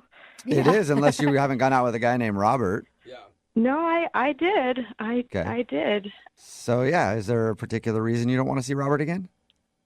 I just don't think that Robert and I will work out in the end. That's all. He doesn't see that at all. Okay. Can you give us any information to give to him? I mean, that's why we do these, is so people can figure out what they're doing wrong in dating. And Robert really wants to know, especially when he said that you kissed him in the middle of the date. Oh, yeah, okay. Wow. So he. Yeah, wow. he told us. Yeah, he did tell us that. Whoa. Either you liked him or you really liked the popcorn that you traded the kiss for. Oh my! Are you kidding me? Right? No. This is. I thought it was cute, Oh boy. though. Yeah, if somebody kisses me in the middle of a date, I usually think the date is going well. Yeah. But it sounds like, Well, it was going well then. Okay. So when did it change? Well, okay, so I don't know if he told you, but we went out to dinner afterwards, after this game. And this thing happened at dinner, and it was just weird and awkward, and it was kind of a big deal. And I honestly, I can't get it out of my head. And it's that big, and It's that big. It's that big. It's so big. It's You guys, she's not And you talking found that about out at dinner? The 6-year-old was at dinner with them. What are you talking about? Well, I hope that didn't happen then. Oh my God, Rebecca. Am I right? I'm Am I sorry. reading into what you're saying, right, Rebecca? She means the situation. It was the situation. Oh, okay. What did Can you tell us what happened? He's really curious. Okay. We finished eating dinner, and his son asked for some ice cream, and his kid is 6. And so Robert tells him, no, he can't have ice cream. Yeah. Then he literally said, well, your team lost, and ice cream is for winners. Ice cream is for winners. Wow. What was the kid's Damn. response? He just he looked so sad and defeated. Like he had already lost his game. Like it was their, I mean, they're 6. They couldn't reach the basket. Like nobody scored. It was the worst. Like, right. It was one basket was the winning. And and then he just looked so sad and just heartbroken. Like it was just this simple little request after dinner. And it was just so harsh. And it was heartbreaking. Like I have my own kid and I would never, it broke my heart. I just thought what a jerk. But Well, think about that the next time they lose a game then. I know you guys are joking, but growing up, my dad was my softball coach forever. And when we were in elementary school, we only got ice cream when we won. Not my parents. You always got ice cream. But that was understood going into it. Like if we win, we get ice cream. If we don't, we go home. Oh, wow. I mean, that's harsh for a kid, I think. I just think it's ice cream. It's not what are we teaching? I want to teach my kids that there's more than just what the final score is in a basketball game. That's Well, did you ask him what his philosophy was with the no ice cream thing? No, I didn't. But I mean, his son was right there and he just looked so sad. And I mean, I didn't want to make a thing of it in front of his kid. Right, because that's get into a whole big conversation. Yeah. She's like, I'll buy him some ice cream. Yeah. And we were done then. I mean, dinner was over. I just wanted to leave then. Yeah. Okay. But it seems like you could at least have told him, hey, our parenting theories don't match up. They don't. Our parenting skills are very different, but I just didn't want to make a thing of it in front of his son. Well, he is on the phone listening right now and wants to talk to you. He's where? I don't know. I'm somewhere, but he's on the phone. I don't know where he's physically sitting, if that was your question, but he is on the other line and wants to talk to you. I hope you're joking. Hi, Rebecca. Nope, not joking. That's Robert. Oh. I mean, if you had a problem, this is the problem, you should have told me about it. You should have brought it up to me. I mean, my son knows the rules at home. You know, when you win, you get ice cream. You don't win, nothing. Well, I think it was pretty clear if you were listening to my whole call that I feel differently about winning versus losing and rewards and something as simple as ice cream. You did see your son's face, right? You broke his heart. It was the saddest thing to see his face like that. He's 6 years old. He wasn't running hard enough. He could have run faster. They lost. I mean, you know, I have to be tough on my son. You know, I'm trying to prepare my son for adulthood. You have to work hard. You have to win. Yeah, when he's the next CEO of some major company and he writes a book called Ice Cream is for Winners, you'll see. Robert, I mean, what is the purpose of doing the ice cream only for winning? Give him motivation so he can work harder. You know, I teach him to play hard, to be a winner, to give it his all, not to have it on the basketball court. Whoa. I mean, if you have a different parenting style, I mean, that's probably quite obvious in the way that you were brought up, in the way you're raising your kid, maybe. I don't know. So you're judging me right now? That's what's happening. You're judging me because I would give my kid ice cream in this situation. Absolutely. Whoa. I believe that ice cream is for winners. I believe that wholeheartedly. Okay. And if you don't agree with that, then maybe you're the one that's not being a good parent. Whoa! Dude, shots fired. I mean, all I can say is that this basketball was more than half the size of your child. You think he needs to run faster? He's 6 years old. Yeah. I mean, I don't know. I don't understand this food for winning thing. I mean, you brought me some plain dry popcorn. You didn't put butter or salt on this popcorn, and I still gave you a kiss. So how about that, Robert? I'll tell you why you gave me a kiss. It's because I'm a winner, Rebecca. Oh, my God. Rebecca, I am so sorry for defending this guy for moments before we actually talk to him. Yeah, if you have to identify yourself as a winner, that is the most loser thing you could possibly say. Yeah, that is truth. Well, in that case, would you like to go on a second date with Robert, Rebecca? We will pay for it. Oh, my God. No. No. You sure you don't want to think about it some more? Definitely still no. He's a Even winner. more no than it was that first night. Dude, and Robert, lighten up on your 6-year-old, man. That's intense. My son is going to thank me in about 20 years from now when he's making 7-figure salary, thanking that his dear old dad pushed him harder on the basketball court to run that little bit more than the other kids. Oh. You know, you have to be tough in this world. And if you guys there in the recording studio don't agree with that, then I sincerely suggest you look at your own lives and how you were brought up and how you're raising your own children. Oh my Whoa. Yeah. I'm sure he's going to be thanking you, or his therapist is, for all the money he's going to have to pay. And Rebecca, I see the future, and it will be your child washing my son's car. Dude, rude. You're crazy. You're like a crazy human. Like, of course you are. You called the radio to try to deal with this. You couldn't even read my social signs on the ride home that you were treating your kid like he is a CEO. He's 6. I mean, it was a big deal. He got his shorts to stay up for the whole game. Like, come on. Good point. I don't really have anything else to say. I think I said it all. Yeah, I think we are. Rebecca said she doesn't want to go out with you again, so you do not get a second date, Robert. Loser. You say loser, I say winner. Okay. And all you guys can go to hell. All right. Well, you don't get a second date, so I'm guessing no ice cream after this whole phone call for you, Robert. But keep winning. Brooke and Jubal in the morning. Lots of texts in at 78592 saying, he's right. Ice cream is for winners. These stupid millennials and their participation trophies. God, Talking about today's fired up. second date update. Yeah, they are very fired up on the text message board. It's also very very split. A lot of different parenting techniques out there. Definitely. If you missed the second date update, this dude Robert wanted to call Rebecca. He's a single father. She's a single mother. He scheduled a date, but he forgot that he had to take his son to his basketball game that night. And she was like, well, I'll just come with you. Mm-hmm. So they went. He actually got a kiss at halftime, but she stopped calling him back. And the reason was because after they went to the game, they went out to dinner, and his son wanted ice cream, and he just said, sorry, ice cream is for winners. Yeah. Which is a quote that will now go down in second date history. Totally. And she said she didn't like the fact that he wouldn't get his son ice cream because he didn't win the game, so she didn't want to go out with him again. But yeah, it's very split on the text message board. Some people are saying like, I agree, ice cream is for winners. Yeah. And getting everybody ice cream is what creates snowflakes these days.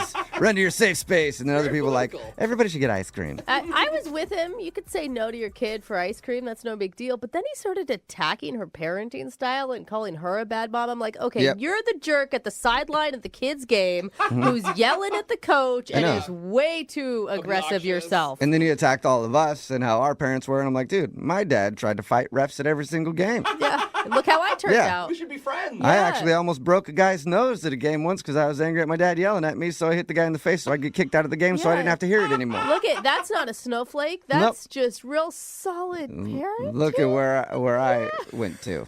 Very dark places in my life. Remember, if you want to do a second date update, all you have to do is email the show. We will call the person who didn't call you back. Moving 92.5.